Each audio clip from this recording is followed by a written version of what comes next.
Start कर दिया recording. Okay, तो जल्दी से चलते हैं, मैकबेथ के कोटेशन से चलते हैं। थोड़ा स्पीड में पढ़ाएंगे, थोड़ा देखते रहिएगा। ठीक है, मैकबेथ के कोटेशन में सबसे पहला कोटेशन है, जो ओपनिंग लाइन ही इसकी है। ओपनिंग लाइन ये आती है, when shall we three met again. Line है, देख लीजिए, when shall we three met again in thunder lightning और इन रेन। अब देखिए, यहाँ पर मैंने एक्ट 1 सीन 1 लिखा है, लेकिन ये जो एग्जाम है, एलटी का एग्जाम है, वहाँ एक्ट और सीन नहीं पूछे जाते एग्जाम में, तो इतना मैंडेटरी नहीं है। लेकिन अगर कोई लोग आप में से आगे उसके लिए पढ़ेंगे लेक्चरर के लिए, तो वहां जरूर ये काम आएगा। ठीक है, यहाँ एलटी में नहीं पूछा जाता ये। मैम कल की रिकॉर्डिंग मिल जाएगी क्या? कल की रिकॉर्डिंग, कल क्लास की रिकॉर्डिंग नहीं मिली क्या आप लोग को? कल जो क्लास ली थी उसकी रिकॉर्डिंग नहीं आई? मैं चेक कर लूंगी एक बार, आ गई होगी। मैंने देखा नहीं आज, तो मुझे बिल्कुल टाइम नहीं मिला, तो देख लेंगे उसको, मैं बता दूंगी आप लोगों को, है ना। Okay, let's begin. तो फर्स्ट ये कहता है कि when shall we three met again. अब यहाँ पर ये बात कौन कर रही है? ये जो थ्री विचेस है, गुड इवनिंग गुड इवनिंग, जो थ्री विचेस है वो बात कर रही हैं, और वो बात करती हैं कि हम तीनों फिर दोबारा कब मिलेंगे। इसी, वो कहते हैं ना कि इसी, ये थंडर लाइटनिंग और रेन, मैंने हिंदी में भी लिख रखा है, जहां आपको बाद में ना समझ में आया तो आप यहाँ से भी देख सकते हैं कि भाई वो कहते हैं कि जो सुपर नेचुरल पावर है, और सुपर नेचुरल पावर कौन सी है? जो विचेस है, इसमें भी ये फर्स्ट विच ये बोल रही है। वो तीन विचेस में से फर्स्ट विच बोलती है कि हम तीनों फिर दोबारा कब मिलेंगे। तो वो कहती है हम दोबारा फिर वैसे ही मिलेंगे जब बिल्कुल बादल गरज रहा होगा, लाइटनिंग हो रही होगी और बारिश हो रही होगी, ऐसे माहौल में हम दोबारा मिलेंगे। ये एक्ट 1 सीन 1 का है, और ये ओपनिंग लाइन है मैकबेथ की। ठीक है, चलिए इसके बाद चलते हैं नेक्स्ट। नेक्स्ट है आपका, fair is foul, foul is fair. ये आता भी है एग्जाम में कई बार कि fair is foul, foul is fair, hover through the fog and fill the air. वो कहता है कि ये दुनिया में जो अच्छा है, ये बोल कौन रहा है पहले यही समझ लीजिए, ये थ्री विचेस बोल रही हैं। वो कहती हैं कि दुनिया में जो अच्छा है वो हमारे लिए बुरा है, और हमारे लिए वो अच्छा है जो संसार में बुरा है। कहता है ना, फेयर इज फाउल, हमारे लिए फेयर, फाउल गलत ही अच्छा है, और गलत हमारे, और अच्छा जो है गलत इज फेयर, हमारे लिए वो गलत ही जो है वो ही क्या है? वॉच बोल रही है, विचेस बोल रही है। हाँ लिखा है मैंने, थ्री विचेस बोल रही है। ठीक है, तो वो कहती है कि भाई ये समय जो है हमारे लिए, how hover through the fog and fill the air, कि वो कहती है कि ये दुनिया में जो अच्छा है वो हमारे लिए खराब है, और जो गलत है वो हमारे लिए सही है। और यहाँ पर वो मौसम को बता रहे हैं कि भाई ये जो फॉग है, जो ये धुंध है, ये धीरे धीरे उड़ रही है, क्लियर हो रही है, और क्या हो रहा है, मौसम में थोड़ी सी क्या है, हवा भी है, थोड़ी फिल्दी, फिल्दी मतलब गंदी हवा है। नेक्स्ट, इसके बाद नेक्स्ट कोटेशन है, देख लेते हैं कि अच्छा उसमें फिगर ऑफ स्पीच मैंने दे रखा है कि कौन सा फिगर ऑफ स्पीच है, तो चेस्टनट फिगर ऑफ स्पीच है उसमें। ठीक है, इसके बाद चलते हैं नेक्स्ट क्वेश्चन पे। गुड इवनिंग गुड इवनिंग, जुड़ जाए, गुड इवनिंग एवरीवन। चलिए नेक्स्ट चलते हैं हम, इफ हैव मी किंग। अब यहाँ पर ये कौन बोल रहा है? किंग की बात तो आप समझ ही गए कि चांस मुझे राजा बनने का मौका देगा, तो ये कौन कह रहा है? ये तो मैकबेथ ही कह रहा है। ठीक है, if chance will have me king, why chance may have crowned me without, एक और लाइन होगी, एक लाइन और होनी चाहिए, हाँ, विदाउट माई स्टेर, विदाउट माई स्टेर। अब ये क्या कहते हैं? स्टेर का मतलब, या विदाउट माई स्टेर का मतलब यहाँ होता है बिना प्रयास के। अब ये क्या कह रहा है इसमें? देखिए, मैकबेथ की ये कहानी है, और मैकबेथ एसाइड, एसाइड का मतलब होता है शॉर्ट सॉलिकी, मतलब अपने मन में ही ये बात बोल रहा है कि यदि भाग्य ने ही मुझे क्राउन, जब भाग्य से मुझे क्राउन मिलना ही है, जब मेरी किस्मत में राजा बनना ही है, तो फिर क्यों नहीं, कहता है जब भाग्य से मुझे राजा बनना ही है, तो वाई चांस में हैव क्राउन में विदाउट माई स्टिर, तो मुझे प्रयास करने की जरूरत ही क्या है? वो इसलिए बोल रहा है कि मुझे प्रयास करने की जरूरत क्या है, क्योंकि उसको जब वो थ्री विचेस बोलती हैं, तो उसको ये लगता है जो थ्री विचेस बोल रही हैं, उसने तो क्या ही रखा है, आकलन कर रखा है कि भाई मेरा तो होना क्या है, मुझे तो हर हाल में क्या मिलेगा? क्राउन मिलेगा, मतलब मैं राजा बनूंगा, तो मैं प्रयास क्यों करूं? तो वो अपने आप मन में बोल रहा है। नेक्स्ट है आई फियर दाई नेचर। अब कहता है I fear thy nature, it is too full of milk of human kindness. अब यहाँ पर ये लेडी मैकबेथ बोलती है, तो कहती है मुझे मैकबेथ का नेचर पता है, उसके अंदर क्या है, मिल्क ह्यूमन काइंडनेस, उसके अंदर जिस प्रकार से एक दूध होता है, क्योंकि वो कहती है कि वो डंकन की हत्या नहीं कर सकता, तो उसको कहीं ना कहीं लगता है कि भाई डंकन की ये हत्या नहीं कर सकता, ये बिल्कुल क्या है, ये क्या है, बिल्कुल दिल का बड़ा साफ इंसान है, तो इसके बस की नहीं है। तो इसलिए वो बोलती है कि भाई उसका नेचर ऐसा है कि उसको वो हत्या नहीं कर सकता। तो वो कहती है कि वो इतना मिल्क मतलब प्योर है, उसके अंदर काइंडनेस है। तो वो मैकबेथ के लिए कहती है इस लाइन को, लेडी मैकबेथ बोलती है जब उसको लगता है, संदेह होता है कि ये तो शायद उसकी हत्या नहीं कर पाएगा। नेक्स्ट कोटेशन है there is nothing serious in mortality, all is but toys. अब यहाँ पर ये बात कहता कौन है? आ, ये बात भी मैकबेथ कहता है। यहाँ पर मैंने लिख तो रखा है, आपको दिख रहा होगा तो मैकबेथ, ठीक है। एक्ट सीन याद मत करिए, ये इतनी इंपॉर्टेंट नहीं है। एक्ट और सीन मैं पहले भी बता रही हूँ, क्योंकि अभी तक तो, आज तक तो ये नहीं पूछा गया कभी भी आपके एलटी के कोर्स में। अगर आप उसकी तैयारी कर रहे हैं बाद में, आफ्टर एलटी खत्म हो जाए, तो जो लोग फिर लेक्चरर की तैयारी करेंगे उनके लिए यहाँ पर ये हेल्पफुल हो जाएगा। तो अभी इतना अंदर जाने की जरूरत नहीं। ये है देयर इज नथिंग सीरियस, क्योंकि वहां तो कोटेशन ही ज्यादा पूछे जाते हैं ना। तो वो कहता है कि there is nothing serious in mortality. वो कहता है कि ये जीवन में तो हर चीज नश्वर है, ठीक है। जो हमारा शरीर है वो भी एक दिन क्या, अब ये कौन बोल रहा है, मैकबेथ बोल रहा है। तो वो कहता है कि हमारा जो जीवन है, जो हम इंसान है, हमारा जो शरीर है, वो एक दिन मरना ही मरना है, मरना तो हम सब ने है। और हमारे लिए ऑल इज बट टॉयज, और ये एक क्या है, एक खिलौने का कुछ वजूद नहीं होता जिस प्रकार से, उसी प्रकार से हमारे जीवन जो है उसमें भी निरर्थकता है, मतलब कुछ नहीं है। वो तब बोलता है जब वो डंकन की मृत्यु क्या हो जाती है, फैल जाती है। जब डंकन की हत्या कर देता है, उसके बाद जब लोग उससे मिलने आते हैं कि कैसे तुम्हारे यहाँ आया था, कैसे मृत्यु हो गई, तो वो एक ऊपर से जो मास्क पहनता है, मुखौटा उसने ऐसा डाला रहता है कि भाई वो उसका कितना वेल विशर है, लेकिन वो उसका वेल विशर होता नहीं है एक्चुअली में। ये तो आपको भी पता है क्यों नहीं होता है, क्योंकि मृत्यु तो वही करता है, क्योंकि उसे तो गद्दी पे बैठना है। तो उसकी बीवी बोलती है कि तुम्हें, लेडी मैकबेथ बोलती है, तुम्हें इस प्रकार से रहना है कि कोई तुम पे संदेह ना करे। तो वो बाहर से पॉलिश होके बोलता है कि ये जीवन, वो रोते हुए बोलता है कि ये दिखाने के लिए कि मैं इनका कितना वेल विशर था, डंकन का। तब बोलता है कि ये तो जीवन है, जीवन जो इंसान का जीवन है, ये क्या है, एक खिलौने की तरह है जिसमें एक दिन क्या होना है, टूट जाना है। इसके बाद नेक्स्ट है, नेक्स्ट कोटेशन है वेयर आर देयर डैगर्स। अब इसको देखिए, where we are there daggers in men's smile, the near in blood the nearer bloody. देखो ये कौन कह रहा है, ये डोनाल्ड बेन कह रहा है मैल्कम। डोनाल्ड बेन किसको कहता है, मैल्कम।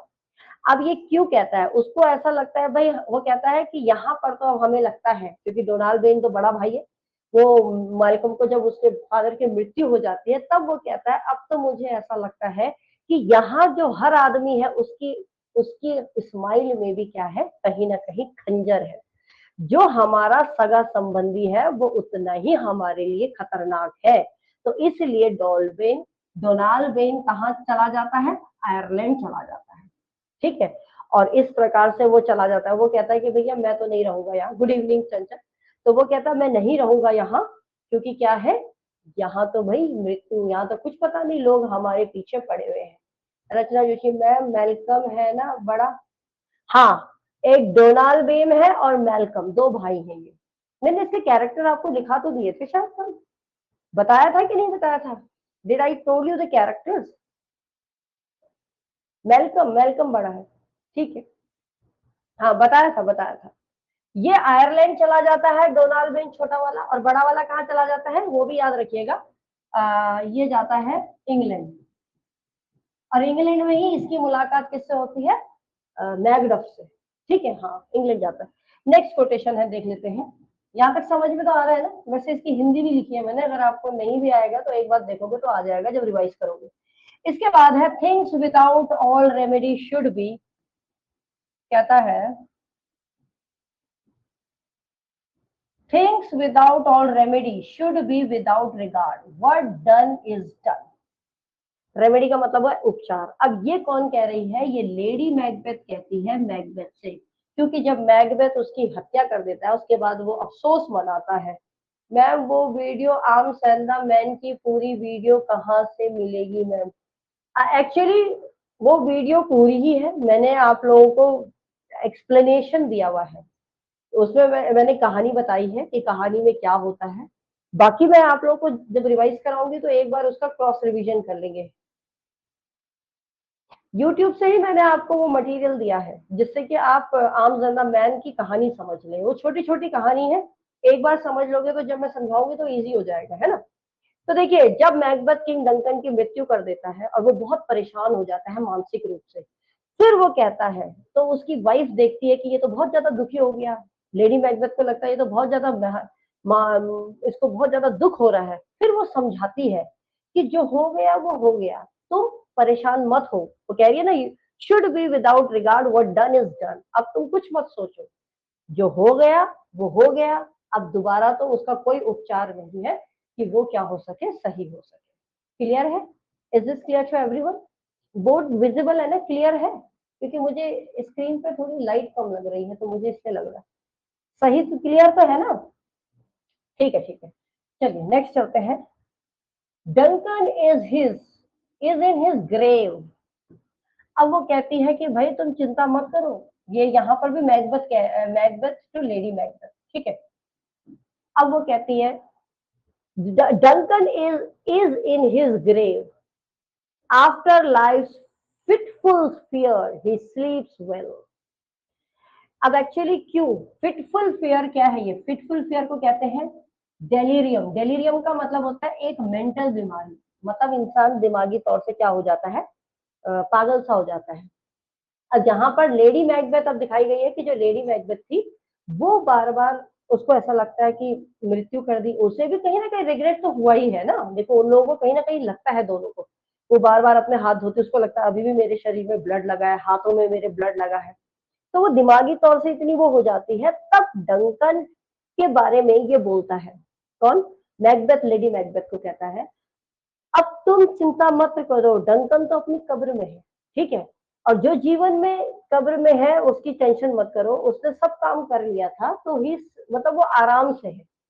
ही स्लीप्स वेल, तुम चिंता मत करो, वो आराम से वहां क्या है, ठीक ठाक है, उसकी टेंशन तुम मत करो। तो वो उसको कहीं ना कहीं एक दूसरे को वो कंसोल करते रहते हैं आफ्टर डूइंग दिस मर्डर। इसके बाद नेक्स्ट है here's the smell of blood all the perfumes of Arabia will not sweeten this little hand। ये हाइपरबोल स्पीच है इसमें, ठीक है। अब ये क्या बोलती है यहाँ पर? ये लेडी मैकबेथ कह रही है जब वो बहुत ज्यादा डिप्रेशन में आ जाती है, उसे लगता है हमने गलत कर दिया, ये कर दिया, हमने ये गलत किया, हाँ बिल्कुल। तो वो डिप्रेशन में चली जाती है। जगदन की मृत्यु के बाद वो भी फिर डिप्रेशन में जाती है, सुसाइड करने की कोशिश करती है। तो उस समय पे वो बोलती है कि here the smell of blood, यहाँ मुझे सब जगह क्या दिखाई दे रहा है? मुझे बार बार ब्लड की खुशबू आ रही है। मेरे ये जो छोटे हाथ हैं, इनको दुनिया का कोई भी, कितने भी अरेबिया, पूरा अरेबिया का अगर परफ्यूम भी आ गया तब भी वो मेरे इन हाथों को महका नहीं सकते, ठीक है। नेक्स्ट है डबल डबल, ये है double double and cauldron, cauldron in trouble, fire burn and cauldron bubble. यहाँ पर ये थ्री विचेस अपनी बातें कर रही हैं और थ्री विचेस कहती है एक गुफा में, गुफा है, एक गुफा में उन्होंने कढ़ाई रखी है और कढ़ाई में वो उबाल रही हैं चीजों को, ठीक है। और उबलते हुए चीजों को कह रही हैं कढ़ाई में कि भाई अब तो क्या है, फायर बर्न एंड कॉर्डरल बबल, कि भाई वो लोग विचेस क्या करती रहती हैं, कुछ ना कुछ पकाती रहती है, हड्डियां वड्डियां गलाती रहती है। तो वो बोलती रहती है कि भाई ये खाने का पदार्थ है, हमें इसको तैयार करना है। तो it's not so very important, लेकिन कभी आ जाए एग्जाम में तो याद रखिएगा। Look like the innocent flower but be the serpent under it. कितनी बड़ी बात बोली लेडी मैकबेथ ने, ये मैकबेथ को बोली कि जब तुम मैकबेथ तुमने मृत्यु कर देनी है, हत्या हो जाएगी डंकन की, उसके बाद तुम्हें ऐसा प्रिटेंड करना है कि तुम उसके कितने बड़े क्या थे, वेल विशर थे। तो वहां कहते हैं इनोसेंट रहो, जैसे एक फूल की तरह होता है कोई आदमी, फूल की तरह इनोसेंट रहो बाहर से। बहुत कम है। हाँ, विजिबिलिटी आज मुझे कम लग रही है, I don't know why. Brightness is there, everything is there, let me check. मैं वही कह रही हूँ, आज मुझे ब्राइटनेस कम लग रही है।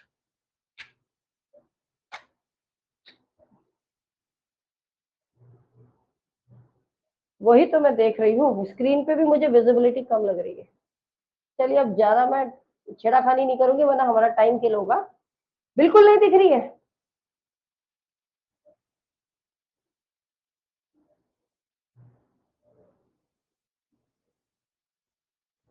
ब्राइटनेस कम है। हाँ, आज ब्राइटनेस कम है, आई डोंट नो हाउ। देखते हैं, एक मिनट, अगर हिला दिया कुछ भी तो यहाँ मुश्किल हो जाएगी फिर। चीजें हिलाने पे तो फिर मुश्किल ही होती है। अब देखिए, अब तो और भी डल हो गया। आज ज्यादा डलनेस है। एक मिनट रुकिए, आई एम ट्राइंग। थोड़ा बाहर की लाइट खोलनी पड़ेगी। एक मिनट रुकिए, एक मिनट रुकिए। अब देखिए, I think now the brightness is full. अब क्लियर है। ओह, वायरिंग में थोड़ी प्रॉब्लम हो गई थी। अब तो ठीक है, अब तो क्लियर दिखाई दे रहा है। जल्दी से बताइए, एवरीथिंग इज क्लियर। चलिए, तो यहाँ तक समझ में आ गया आप लोगों को। इसके बाद मैं थोड़ा आगे मूव करती हूँ। इसके बाद ये लेडी मैकबेथ बोलती है, ठीक है, तुम नादान फूल की तरह रहो बाहर से, अंदर से चाहे तुम कितना ही क्राइम क्यों ना कर लो। इसके बाद नेक्स्ट है, the love that follows us sometime, कहता है the love that follows us sometime in our trouble. यहाँ पर वो कहता है, डंकन कह रहा है, कहता है लेडी मैकबेथ से कि किंग डंकन कहते हैं कि जो प्रेम होता है वो हमेशा हमारे साथ होता है, हमें दिक्कत में, और कहता है कभी कभी ये जो प्रेम होता है यही हमें किसी दिक्कत में डाल देता है, परेशानी में डाल देता है। एक्चुअली ये चीज वो तब बोलते हैं जब एक बार, जब कवर्डी होता है जिसपे वो बहुत ज्यादा विश्वास करता था और वो ही उसके साथ दगा करके वही युद्ध उनके खिलाफ षड्यंत्र करता है, तब उस चीज को बोलता है कि कभी कभी हम प्रेम जिसको करते हैं वो ही दगा कर देता है। ठीक है, समझ में आया कि नहीं। फिर नेक्स्ट है, नेक्स्ट देखिए, I dare do all that. I dare do all that becomes a man. Who dares do more in none is none. अब ये कहते हैं फोर्थ प्ले कंप्लीट हो जाएगा आज। सभी कंप्लीट करने के लिए तो मैंने 2 घंटे का टारगेट लिया है, सभी को कंप्लीट करने के लिए, ठीक है। तो कोशिश तो मेरी पूरी है कि मैं पूरा कंप्लीट कर। देखो, I dare do all that becomes man, कहते हैं कि मैं सब कुछ करने को तैयार हूँ, ये मैकबेथ कहता है, जो मुझे मर्दांगिनी साबित करे। मर्दांगिनी इसलिए क्योंकि उसकी वाइफ कहती है कि तुम एक मर्द की तरह रहो, कि तुम मारो, तुम हिचकिचाओ मत, डरो मत। तो वो कहता है मैं कुछ भी करूंगा, who dares to do more is done. कहता है कि मतलब मैं उतना साहस, इससे भी अधिक साहस, मैं इतना साहस कर लूंगा। और कहता है जिसके पास उससे भी अधिक कोई साहस होगा तो वो कोई एक मानव नहीं हो सकता, उसको हम मानव नहीं मान सकते। और जितना मानव के अंदर साहस आना चाहिए उतना मैं करूंगा, क्योंकि उसको मर्डर के लिए वो उकसाती है। Out out brief candle, life is but a walking shadow. अब यहाँ पर ये मैकबेथ बोलता है कि जो जीवन है वो एक मोमबत्ती के समान है। Life is but a walking shadow, और जीवन तो चलती फिरती एक परछाई है। हमारा जो जीवन है ये तो चलता फिरता एक परछाई है और एक ही मोमबत्ती के समान है। तो जब आपको पता है मोमबत्ती जब खत्म हो जाती है तो उसके अंदर की बत्ती भी खत्म हो जाती है, उसका कहने का तात्पर्य ये है। इसके बाद नेक्स्ट चलते हैं, I will all great Neptune's ocean watch this blood, the multitudinous, a scene जिसको कहते हैं सी इनकारनासाइड। अब ये क्या कह रही है, यहाँ पर मैकबेथ है, मैकबेथ कहता है, मैकबेथ को इतना गिल्ट फील हो रहा है कि जब उसने डंकन की मृत्यु कर देता है उसके बाद उसको महसूस होता है, तो वो कहता है कि मेरे हाथ में जो खून है वो इतना भरा हुआ है, इतना मतलब मेरे इतना खून है मेरे हाथ में कि वो अगर मैं कहता है कि मैं यदि थोड़ी सी भी सी लिखा है ना, सी में भी अगर डाल दूंगा तो शायद पूरा जो समंदर है वो क्या हो जाएगा, पूरा ब्लडी हो जाएगा, ब्लड लग जाएगा उसमें। तो वो ये कहता है दाग नहीं जा सकता। जब मैकबेथ डंकन की हत्या करता है तो वो बोलता है कि जिस प्रकार समंदर में अगर मैं ये खून की बूंद भी डाल दूंगा तो वो पूरे समंदर को खराब कर देगा, उसका दाग नहीं जाएगा। चाहे मैं कितना भी उस समुद्र के, समुद्र कितना बड़ा है, उससे अगर हाथ भी धो लूं, कुछ भी कर लूं, तब भी ये दाग मेरे हाथ से नहीं जाएगा।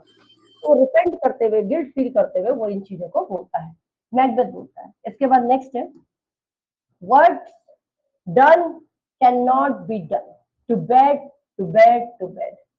अब ये लेडी मैकबेथ कहती है, और लेडी मैकबेथ अब क्या हो गई है, थोड़ी बहुत अपने आप से ही बोलती रहती है, मरने से पहले बोलती है अब जो हो गया। क्योंकि एक्चुअली ऐसा होता है, उसके दरवाजा, उसको लगता है कि कोई मेरा दरवाजा खटखटा रहा है, उसके दिमाग में वही लगता है कि डंकन की मृत्यु के बाद उसको लगता है कि शायद डंकन की ही आत्मा आ रही है। तो वो बार बार बोलती है जो हो गया सो हो गया, अब मुझे बिस्तर में रहने दो। ऐसे ही बोलते बोलते तुम जाओ मुझे छोड़ दो, इस तरीके से वो अपने आप ही बोलती रहती है। उसको लगता है कि कोई मेरे को मारने आ रहा है, और इस प्रकार वो सुसाइड भी कर लेती है। नेक्स्ट है, आवर ड्यूटी आर टू वो इसका नेक्स्ट है, our duties are to your throne not state, children and servant. ये मैकबेथ बोलता है डंकन को, और वो ये डंकन को इतना अपने अपने लिए इतना वो करता है कि देखो मैं तुम्हारे प्रति कितना ईमानदार हूँ। तब वो बोलता है कि मेरी जो कर्तव्य है वो गद्दी के लिए नहीं है, अपने राज्य के लिए है, अपने उन लोगों के लिए, बच्चों के लिए है, और सर्वेंट्स के लिए है जो लोग यहाँ काम कर रहे हैं। मुझे इस गद्दी का लालच नहीं है, मैकबेथ बोलता है डंकन को। यहाँ तक समझ में आ गया? थोड़ा यस भी करते रहे तो मैं समझाती रहूंगी। इसके बाद है नेक्स्ट पोजिशन है, stars hide your fires, let not light see my black's deep desire। यहाँ पर मैकबेथ कहता है और अपने आप से बोल रहा है, असाइड का मतलब होता है सोलिलोक्वी। तो वो बोलता है कि स्टार्स तुम अपनी चमक छुपा लो। मतलब वो जब काम करने, जब वो मर्डर करने के लिए जाता है, अच्छा ठीक है, जब वो उसका मर्डर करने के लिए जाता है तो वो तारों से बोलता है कि तुम अपनी चमक को छुपा लो, जिससे मेरा जो ये पाप है, जो मैं ये कर रहा हूँ, लोगों को इस बारे में पता ना चले। मैम रिजल्ट कितने टाइम बाद आता है? देखिए रिजल्ट लगभग अब इसका मान के चलिए 1-2 महीने तो मान के चलिए ही चलिए आप, है ना। अब अभी इसमें ये भी नहीं कह सकते, क्योंकि ये दूसरा एग्जाम निकालेंगे तो जल्दी भी कर सकते हैं, हमें पता। वो तो एग्जाम के बाद, जैसे एग्जाम होगा आपका उसके तुरंत बाद हमें आइडिया लग जाएगा कि एग्जाम का रिजल्ट आउट होने में कितना टाइम है। तो रिजल्ट की चिंता ना करें। हाँ इम्पोर्टेंट तो बता देंगे, पहले एक बार पढ़ना पूरा पड़ेगा, एक बार तो पूरा ही पढ़ना पड़ेगा, है ना। चलिए नेक्स्ट चलते हैं। इसके बाद है, there is no art to find minds construction in the face. तो देखो शेक्सपियर तो पढ़ के ही जाना है, शेक्सपियर को तो आप बिल्कुल मत छोड़िए। तो यहाँ पर डंकन कहता है, ठीक है, डंकन क्या है यहाँ पर, उसको थाने ऑफ कवाड़ी जब धोखा दे देता है तब वो बोलता है ये। अब ये क्या बोलता है देखिए, राजा बोलता है देयर इज नो आर्ट, ऐसी कोई कला नहीं है, ऐसी कोई विधि नहीं है। अब एग्जाम की चिंता, हाँ हाँ ठीक ठीक सही बात है, to find minds construction in the face. यहाँ डंकन कहता है कि भाई ऐसी कोई कला है ही नहीं जो किसी के दिमाग में क्या चल रहा है हमें पता चल रहा है, ऐसी कोई कला नहीं है, है ना। तो फिर यहाँ पर डंकन ये किस कब बोलता है, क्योंकि जब थाने ऑफ कवाड़े उसको धोखा दे देता है, क्योंकि वही तो युद्ध कराता है, उसकी ईमानदारी पे अब शक तभी तो होता है, क्योंकि पहले तो डंकन उसको बिल्कुल अपना राइट हैंड मानता है, फिर बाद में वो ही जाके इनके खिलाफ युद्ध लड़ता है, तब उनको विश्वास हो, तब वो बोलता है इस चीज को। कौन बोलता है? डंकन। नेक्स्ट है, नेक्स्ट लाइन है, by the pricking of my Thums something wicked this way comes.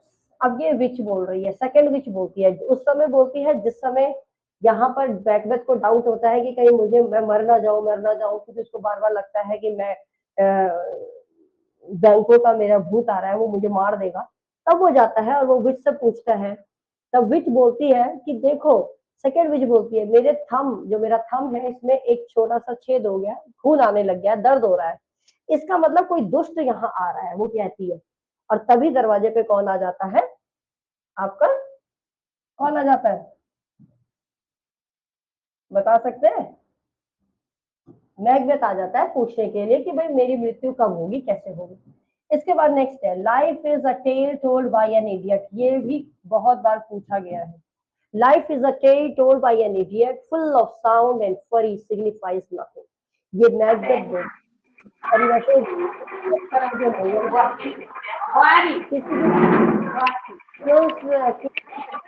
Mic please. तो विलियम फॉलंकर का साउंड एंड फरी, जो ये वर्ड लिया है ना साउंड एंड फरी, उसी से इसमें इन्होंने इसको जोड़ दिया। ठीक है, तो अब यहाँ बोलते हैं life is a tale. Life तो एक कहानी है जो मूर्खों के द्वारा बताई गई है। ठीक है, प्लीज कोई देखो, नेगेटिव आपको पता है कि 1/4 है, तो 4 गलत करोगे तब जाके एक सही अगर होगा आपका तो वो गलत होगा। तो 4 गलत करने पे तो बचना है कि 4 गलत नहीं करने हैं। मतलब आपको ये थोड़ा सा अपनी स्ट्रेटेजी इस तरीके से बनानी होगी। जो मैं आपको प्रैक्टिस सेट देती हूँ तो इसीलिए दे रही हूँ कि आप एनालाइज करिए। आप ये मत सोचिए nobody is going to see there. आप अपने हिसाब से प्रैक्टिस को जस्टिस कीजिए। और इसीलिए मैं आंसर की इतनी जल्दी नहीं डालती। सबको बहुत जल्दी है कि आंसर की डालो, आंसर की डालो। आंसर की तो डली जाएगी, उसकी क्या टेंशन है। पहले क्वेश्चन को सॉल्व तो करो। सॉल्व करो, अपना आकलन करो कि मेरे कितने सही हो रहे हैं, कितने गलत हो रहे हैं। ठीक है, उसके बाद आंसर की कहाँ भागी जा रही है। सोल्यूशन भी दे रहे हैं, आंसर की भी दे रहे हैं, तब मिला लो अपने आंसर। आंसर की बहुत जल्दी रहती है। मैं देखती हूँ बहुत लोग ऐसे क्वेश्चन डाला नहीं, आंसर की दे दो। अरे क्यों दे दो, आंसर की ही देनी होती। तो फिर प्रैक्टिस सेट का मतलब ही क्या है। पहले प्रैक्टिस सेट खुद सॉल्व करो, अपना आकलन करो कि हम किस लेवल पे जा रहे हैं। और हर दिन का देखो, एवरी डे देखो कि हमारे कल इतने बैठे थे, आज इतने बैठे हैं, हमारा रेशियो कैसे जा रहा है। This is the way, this is the strategy how you have to practise. I have no practice set. अब टाइम कितना है? Who said there is no time? Still you have 16 days. देखो वो तो मन की बात है। आप लोग मन से ही सोच लो कि समय नहीं है, तो जिसने यहीं से सोच लिया समय नहीं है तो बिल्कुल नहीं है। आप 15 प्रैक्टिस सेट, 15 दिन तो वो मान के चलो। 15 दिन के जो हम इतने दिन से मैं बोल ही रही हूँ प्रैक्टिस सेट जोड़ो जोड़ो जोड़ो। अब इससे ज्यादा क्या बोल सकते हैं। बाकी तो आप लोग सब समझदार हैं। इसके बाद आगे चलते हैं। ज्यादा बात करेंगे तो बहुत काम है पढ़ने का।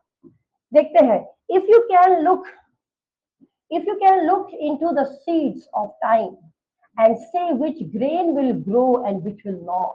देखो कितनी बड़ी बात बोली, बैंकों ने बोली। बैंकों ने कहा कि आप भविष्य में यदि, कहता है ना, if you can look into the seeds of, यदि हम भविष्य में ये देख सकते कि कौन सा बीज उगेगा और कौन सा नहीं उगेगा, ऐसा कोई कला है क्या, तो वो बैंकों बोलता है कि ऐसी तो कोई चीज ही नहीं है जो हमें ये पता चल जाए हमारा भविष्य में क्या होने वाला है।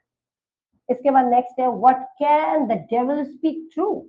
देन को ये बोलता है डेविल, क्योंकि ये जो विचेस बोल रही थी तब वो ये बोलता है कि क्या ये विचेस जो बोल रही हैं, ये जो दुष्ट लोग बोल रहे हैं, क्या ये कभी सच बोल सकते हैं। वो अपने ही मन में इस चीज को पूछता रहता है। सॉलिडिटी। नेक्स्ट है present fears are less than horrible. Question है देखिए, present fears are less than horrible imagination. ये मैकबेथ बोलता है कि राजा बनने की जो कल्पना वो कर रहा है और वर्तमान से वो डरा हुआ है। वर्तमान स्थिति में तो वो डर रहा है और राजा बनने की वो कल्पना कर रहा है। क्यों? क्योंकि कहता है कि विचार कर रहा है कि मैं राजा वर्तमान में अभी बन रहा हूं, लेकिन क्यों? क्योंकि वो अभी डंसन की हत्या करना चाहता है और उस चीज को करने के लिए वो डर रहा है। तो वो अपने मैकबेथ बोलता है ये कि मैं वैसे तो ख्वाब राजा बनने के देख रहा हूँ, लेकिन मैं अंदर से डरा हूँ। Come what may come, time and hour runs through the roughest day. ये बात भी मैकबेथ कहता है कि हम, कहता है कि जो होना है वो हो जाने दो। वो कह रहा है ना, कम व्हाट मे कम, जो आ रहा है उसको होने दो, करने दो। Time and hour runs through the roughest day. जो हमारी बुरी से बुरी भविष्यवाणी है वो कर्म में निश्चित हो गई है। मतलब जो अगर हमने, ये हमारी डेस्टिनी में है, जो हमने जितना बुरा करना है वो ऊपर वाले ने लिख दिया है, तो वो होना ही होना है। क्योंकि उसको विचेस बोलती है कि तुम किसी की हत्या करके तुम, मतलब तुम राजा बनोगे, तो ये फेजेस आएंगे। तो उसको लगता है यदि मुझे राजा ही बनना है और यही तरीका है राजा बनने का और वो मेरी डेस्टिनी में है, तो जो हो रहा है उसे होने दो, इसलिए वो ये चीज बोलता है। नेक्स्ट चलते हैं। screw your screw your courage to the sticking place and will not fail। ये लेडी मैकबेथ कहती है मैकबेथ से कि वो उसको डर रहा है वो कि मैं इसकी हत्या कैसे करूं, राजा डंकन की वो मुझ पर इतना विश्वास करता है। तब वो स्क्रू कर रही है, स्क्रू का मतलब है उसको हिम्मत दे रही है, कि साहस दे रही है, अरे तुम, उसको साहस बटोर रही है कि तुम साहस रखो, तुम इस साहस को अपने अंदर आने दो जिससे कि तुम मर्डर करते समय फेल ना हो। ठीक है, ये उसका कहने का तात्पर्य है। फिर है फॉल्स, फॉल्स ये वाला भी बहुत आता है। False face must hide the false heart doth know. ये मैकबेथ बोलता है और अपने आप से कहता है कि भाई कि मुझे डंकन के सामने अपने आप को क्या दिखाना है, अच्छा। तो वो कहता है फॉल्स फेस, कि मेरे को अपना झूठा चेहरा जो है, जो मेरा छुपा हुआ चेहरा है कि मैं इसके लिए इतनी बुराई सोच रहा हूँ, वो मुझे इसके सामने छुपा के रखनी पड़ेगी। तो मैं जितना बनावटी रूप से उसके लिए अच्छा बन सकता हूँ, मुझे उसको वो दिखाना है। ठीक है, जिससे उसको मुझ पर विश्वास रहे। नेक्स्ट क्वेश्चन है, कोटेशन है, Their husbandry is in heaven, their candles are all out। ये बैंको बोलता है कि किसी चीज को सोच समझ कर खर्च करना। वो यहाँ पर कह रहा है ना इन हेवन, तो यहाँ पर वो बोलता है कि भाई देयर हस्बेंड्री, हस्बेंड्री का मतलब कोई भी चीज जो सोच समझ के खर्च करनी चाहिए जो हेवन में है, their candles are all out. कहने का मतलब है स्वर्ग में कहीं भी प्रकाश नहीं है, तो जितना प्रकाश था वो सब का सब खत्म हो चुका है। तो ये बैंको बोलता है। इसके बाद नेक्स्ट चलते हैं। The attempt and not the deed, the attempt and not the deed confounds us। confounds का मतलब होता है घबराना। ठीक है, ये लिख भी रखे हैं मैंने, आपको दिक्कत नहीं होगी पढ़ते हुए। ये यहाँ पर लिखा है कि हम प्रयास से घबरा रहे हैं, हत्या से नहीं। अब ये कौन बोल रही है, लेडी मैकबेथ बोल रही है, और वो मैकबेथ से बोल रही है कि भाई हम हिम्मत से हार रहे हैं, मतलब प्रयास अटेम्प्ट से हार रहे हैं, हम हत्या से नहीं, मतलब हम मर्डर करने में नहीं हार रहे, हम अटेम्प्ट करने में हार रहे हैं। तो उसको प्रवोक करती है कि तू जैसा भी करके उसका मर्डर कर और फिर तू राजगद्दी पे बैठ। तो कहीं ना कहीं हमें यहाँ लेडी मैकबेथ का एम्बिशियस नेचर देखने को मिलता है। ठीक है, a little water clears us all this deed. Lady Macbeth कहती है कि थोड़ा सा पानी, मतलब जब वो उसकी मृत्यु कर देता है डंकन की, तब वो उसके बाद बोलती है कि थोड़ा सा पानी ले लो, अपना गाउन पहन लो, उसको बोलती है, जिससे कि भाई लोग यहाँ आएंगे तो उनको ये लगेगा कि हम अभी सोए हुए थे, हमें इस बारे में पता नहीं कि भाई डंकन की मृत्यु कैसे। तो वो उसको सजेस्ट करती है कि तुम क्या करो, तुम वो कर लो, तुम उस गाउन पहन लो, चेंज कर लो, वो इस तरीके से बोलती है। इसके बाद नेक्स्ट क्वेश्चन है, I must become borrower of night for a dark hour और ट्रेन। यहाँ पर ये बैंको कहता है। अब बैंको क्यों कहता है इस चीज को, क्योंकि जब किंग डंकन की डेथ हो जाती है तो मैकबेथ जब राजगद्दी पे आ जाता है तो बैंको को वो एक शाही दावत देना चाहता है कि तुम आओ और तुम शाही दावत लो। तो शाही दावत के लिए वो बुलाता है, तो वो कहता है कि मैं अभी तो नहीं आ पाऊंगा, मुझे थोड़ा देर लग जाएगी, पर मैं आऊंगा जरूर दावत के लिए। ठीक है, अब देखिए कुछ क्वेश्चंस हैं मैकबेथ के, तो मैं मैकबेथ के ये क्वेश्चंस आपको नहीं बता रही हूँ, क्योंकि ऑलरेडी मैंने मैकबेथ के, मैं ये दे रही हूँ आपको पीडीएफ में, आप इसको लर्न कर लेना, समझ लेना। इसको एक्सप्लेन करने की जरूरत नहीं है कि क्या होता है फर्स्ट सीन में प्ले या डेजर्ट, तो ये याद कर लेना। ये कौन था किंग ऑफ डंकन, ये वैसा, ये एक क्वेश्चन आंसर के रूप में है, क्वेश्चन किस तरीके से पूछा जाता है, तो मैंने ये एक फॉर्मेट बनाया है, तो आप इसको एक बार रीड जरूर कर लेना, क्योंकि इससे भी क्वेश्चन बन के आते हैं। समझ में आ रहा है कि नहीं, क्योंकि इसको एक्सप्लेन करने का कोई मतलब नहीं है, ये छोटे मतलब ये कुछ की वर्ड्स है, कुछ पॉइंट्स है जो मैंने लिखे हैं। समझ में आ रहा है कि नहीं, ये कोई नहीं देता, ये एक नोट फॉर्म में है, जिससे कि आप सिर्फ एक बार पढ़ लोगे तो आपको पूरी ओवरऑल स्टोरी पता चल जाएगी।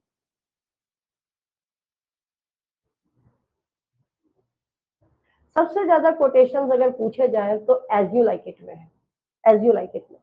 चलिए हो गया ये, तो आपका मैकबेथ इज फिनिश्ड।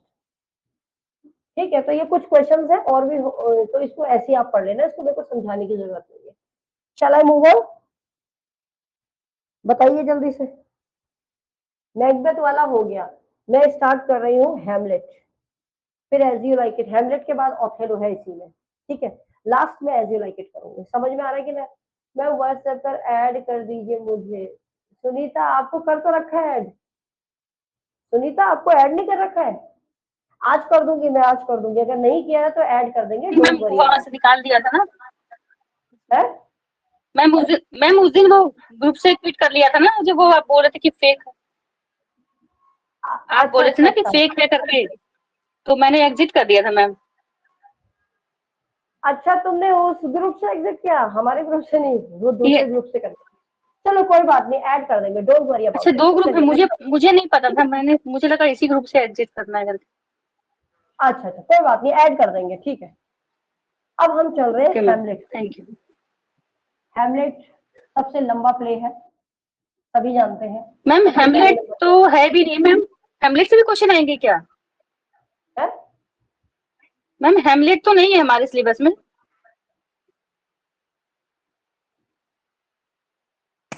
हेमलेट नहीं है मैम। एक मिनट, मैंने एक मिनट, रुकिए रुकिए रुकिए। अच्छा ठीक है ठीक है, गलती से हैमलेट कर दिया। ऑथेलो एज है यू ना लाइक आपके इट है। बुक में? ये मैम मैंने ट्वेल्थ पहले नाइट है वाला जो और एज यू लिखा था लाइक ना। इट, ओथेलो और मैकबेथ। हाँ हाँ हाँ हाँ, बिल्कुल करेक्ट। हेमलेट नहीं है, हेमलेट की जगह पे मैं भूल गई। एक तो ऑथेलो है, ट्वेल्थ नाइट है। Yes ma'am, yes as you Othello like है इट। और मैकबेथ। बिल्कुल सही मैम बिल्कुल 2 सही। ट्रेजेडी है ना और 2 कॉमेडी है। ना ना, दो ट्रेजेडी है, दो कॉमेडी है, सिलेबस तो मुझे याद है अच्छी तरीके से। लेकिन चक्कर ये हो गया कि जो मैंने पहले वाले बच्चों को जो जब इससे पहले था ना वो पढ़ाया तो उसमें है। चलो कोई नहीं, ऑथेलो मुझे याद आ गया। देखिए कभी कभी ऐसा हो जाता है, बहुत बड़ा ब्लंडर मिस्टेक भी हो जाती है।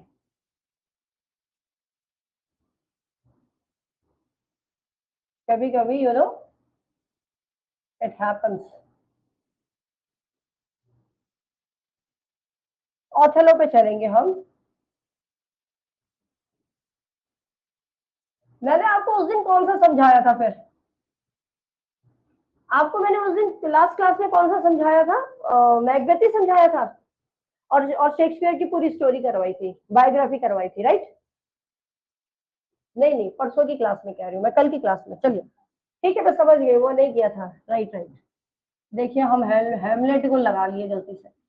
Othello by William Shakespeare. Othello को देखो, ऑथेलो क्या है? इसको द मूर ऑफ वेनिस कहते हैं। मूर का मतलब होता है हफ्सी, एक अफ्रीकन ब्रीड है, तो अफ्रीकन के नाम से इसको मूर, जिसे हफ्सी या काला काला व्यक्ति कहते हैं। तो ये इसका एक सब टाइटल है, ये एग्जाम में पूछ लिया जाता है कि ऑथेलो का सब टाइटल क्या है। तो सब टाइटल है आपका द मूर ऑफ वेनिस, ठीक है। इसकी जो डेट है कॉम्पोजिशन की है वो 1604 है। HOLM, मैंने एल रखा है, आप लोगों की इच्छा, आप के लगा लीजिए, है ना, it's all up to you. इसकी ईयर बार बार बताने की जरूरत नहीं है, लेकिन क्रोनोलॉजी बार बार कभी पूछ ली जाती है तो आपको याद होना चाहिए, HOLM, ठीक है। तो इस तरीके से इसका एक है, चार है, पांच है और छह है। इसके बाद नेक्स्ट चलेंगे, इसकी सेटिंग कहाँ पर है, ये कहाँ ये प्ले सेट किया गया है। तो इसकी जो सेटिंग है वो होती है वेनिस एंड सी पोर्ट, जो कि साइप्रस, क्योंकि ये ही दो जगह जो है, इन दो जगह में ही इसकी पूरी प्ले कंप्लीट होता है, पूरा वर्क है ये, ठीक है, ड्रामा है। सोर्स कहां से लिया गया? स्किंथोस हिकैटोमथी। ये एक कलेक्शन है इटालियन टेल का। इटालियन टेल है, बोर्ड नहीं दिख रहा, इटालियन टेल है, ठीक है। ये एक इटालियन टेल है, और इटालियन टेल का ये क्या है, थोड़ी स्क्रीन छोटी कर दी, don't worry about it, screen दिखनी भी तो जरूरी है ना। अब दिख रहा है, विजिबल है ना?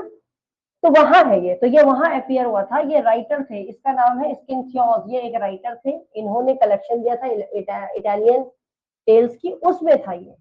और पहली बार ये पब्लिकेशन अपियर हुई थी फर्स्ट फोलियो में। फोलियो का मतलब होता है पन्ना, कब हुई थी? 1623 से। कुछ इंपॉर्टेंट क्वेश्चन है जो यहाँ से बन के आते हैं, ठीक। द प्ले वॉज स्टेज्ड, इस प्ले को परफॉर्म किया गया था व्हाइट हॉल में। कब किया गया था ये भी क्वेश्चन पूछा जा सकता है, इट इज अगेन इंपॉर्टेंट। तो 1 नवंबर 1604, ठीक है। अब ये परफॉर्म कर लिया गया था, डेट जो है ये मैंने लिख भी रखा है, WJ लॉन्ग से मैंने कंफर्म करके लिखी है। लेकिन ये पब्लिकेशन की नहीं है ये डेट, ठीक है, ये परफॉर्मेंस की डेट है, याद रखिएगा। इसके बाद नेक्स्ट चलते हैं, the play was written a few months earlier. और ये प्ले काहे के लिए बनाया गया था या कब लिखा गया था? ये लिखा गया था कुछ महीने पहले किंग जेम्स वन को एंटरटेन करने के लिए। भाई वो राजा है तो राजा को एंटरटेनमेंट चाहिए, उसके लिए क्या था, क्योंकि उसके बाद एलिजाबेथ के बाद वो ही राजगद्दी पे आने वाले थे, द सक्सेसर ऑफ एलिजाबेथ, ठीक है।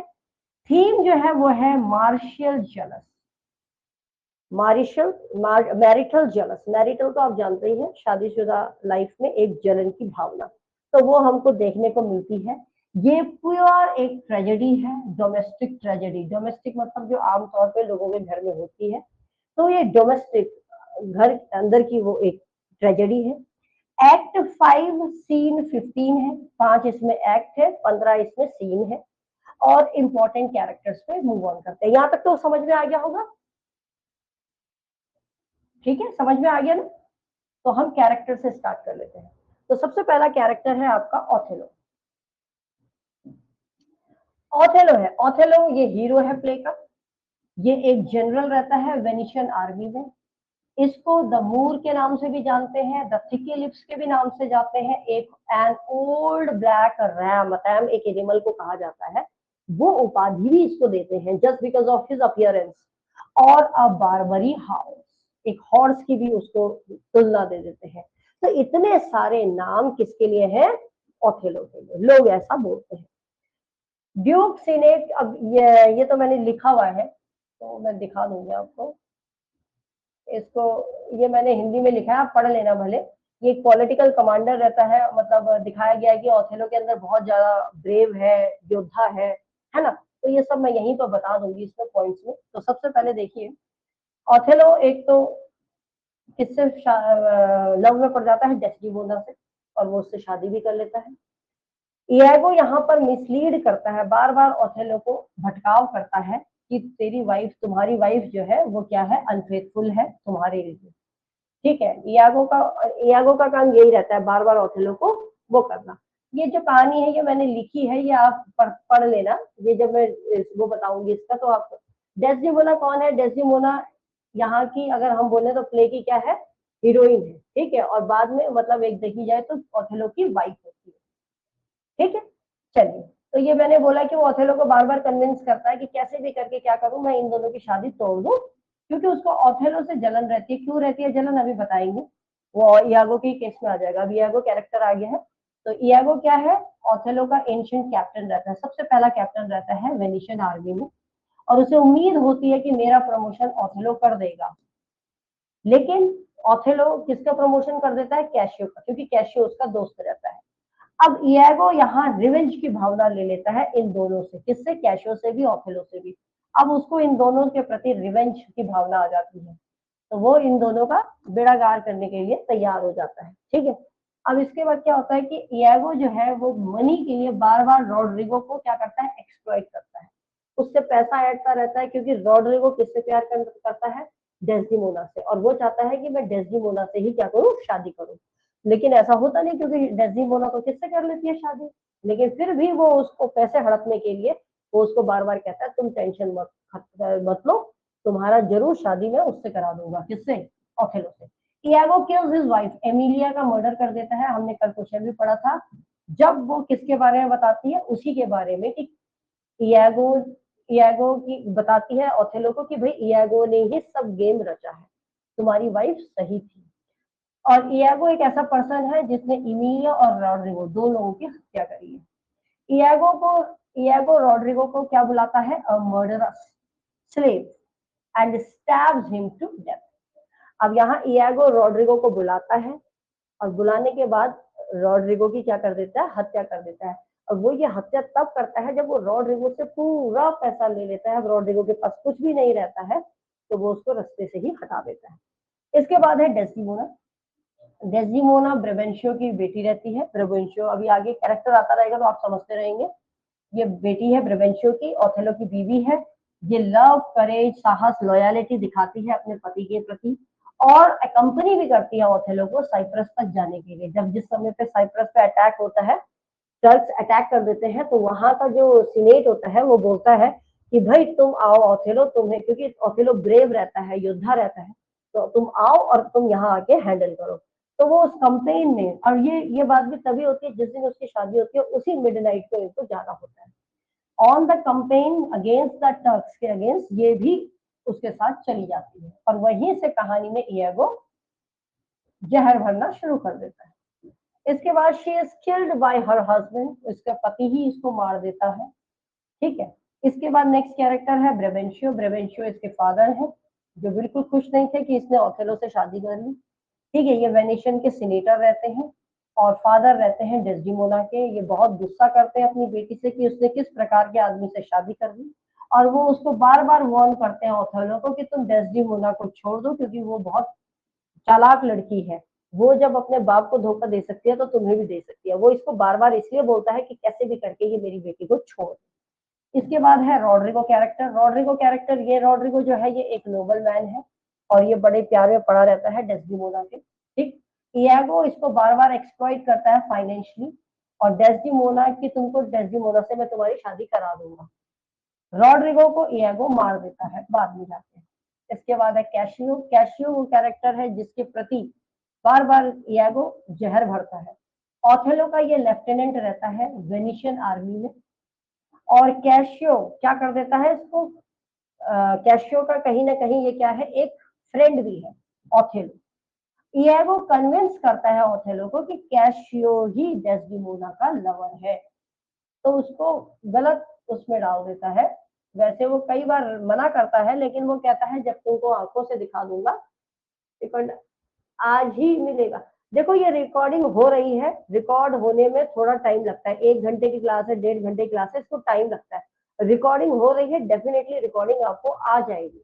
It will take some time, एकदम तुरंत नहीं होता ना, प्रोसेसिंग होने में थोड़ा टाइम लगता है। इसके बाद है कैशियो, जो है वो एक अपॉइंटेड है गवर्नर ऑफ साइप्रस का। इसको साइप्रस में अपॉइंट करके रखा गया है कि तुम वहां रहो, वहां का देख रेख करो। जॉन डन समझ में नहीं आया। मैं जॉन डन मैंने करा दिया, अभी मैंने रिवीजन बैच में जॉन डन नहीं कराया, मैंने तुगलक से स्टार्ट किया है, अभी नहीं कराया, कराएंगे, सब कराएंगे। थोड़ा patience, patience is very important please. Last time पे जितना पैनिक, देखिए पैनिक करने से क्या होता है, पैनिक किया मैंने, हेमलेट डाल दिया इधर, दिस इज व्हाट हैपेंस, ऐसा होता है। क्यों? क्योंकि मुझे लगा टाइम हो गया, 7 बज गए हैं, और मुझे लगा कि आज मैं अभी लेट आई हूँ, तो इस वजह से वो पैनिक में ही तो सब चीजें होती है, गड़बड़ जो होती है वो पैनिक में होती है। हमें पता है कि हेमलेट नहीं आता, इतने 4 बैच ले लिए, लेकिन दिमाग कहीं और होता है, तो इस वजह से गलती कर देता है। तो panic is a very disturbing element, so please some have calm, calm रहिए थोड़ा सा, पैनिक मत कीजिए, सब चीज कराई जाएगी। इसीलिए मैं टाइम आर बढ़ा रही हूँ कि भाई जैसे करके टाइम, टाइम देना मेरा काम है, पढ़ाना मेरा काम है, जस्टिस होगा डेफिनेटली, है ना। बियांका, अब बियांका यहाँ पर कौन है? बियांका यहाँ पर वो कैरेक्टर है जो प्रोस्टिट्यूट का धंधा करती है, और कहीं ना कहीं वो क्या है, कैशियो की लवर है। शी अग्रीज, वो मानती है, शी अग्रीज। एक्चुअली होता क्या है, ये एक हैंकरचीफ के ऊपर ही सारी कहानी है।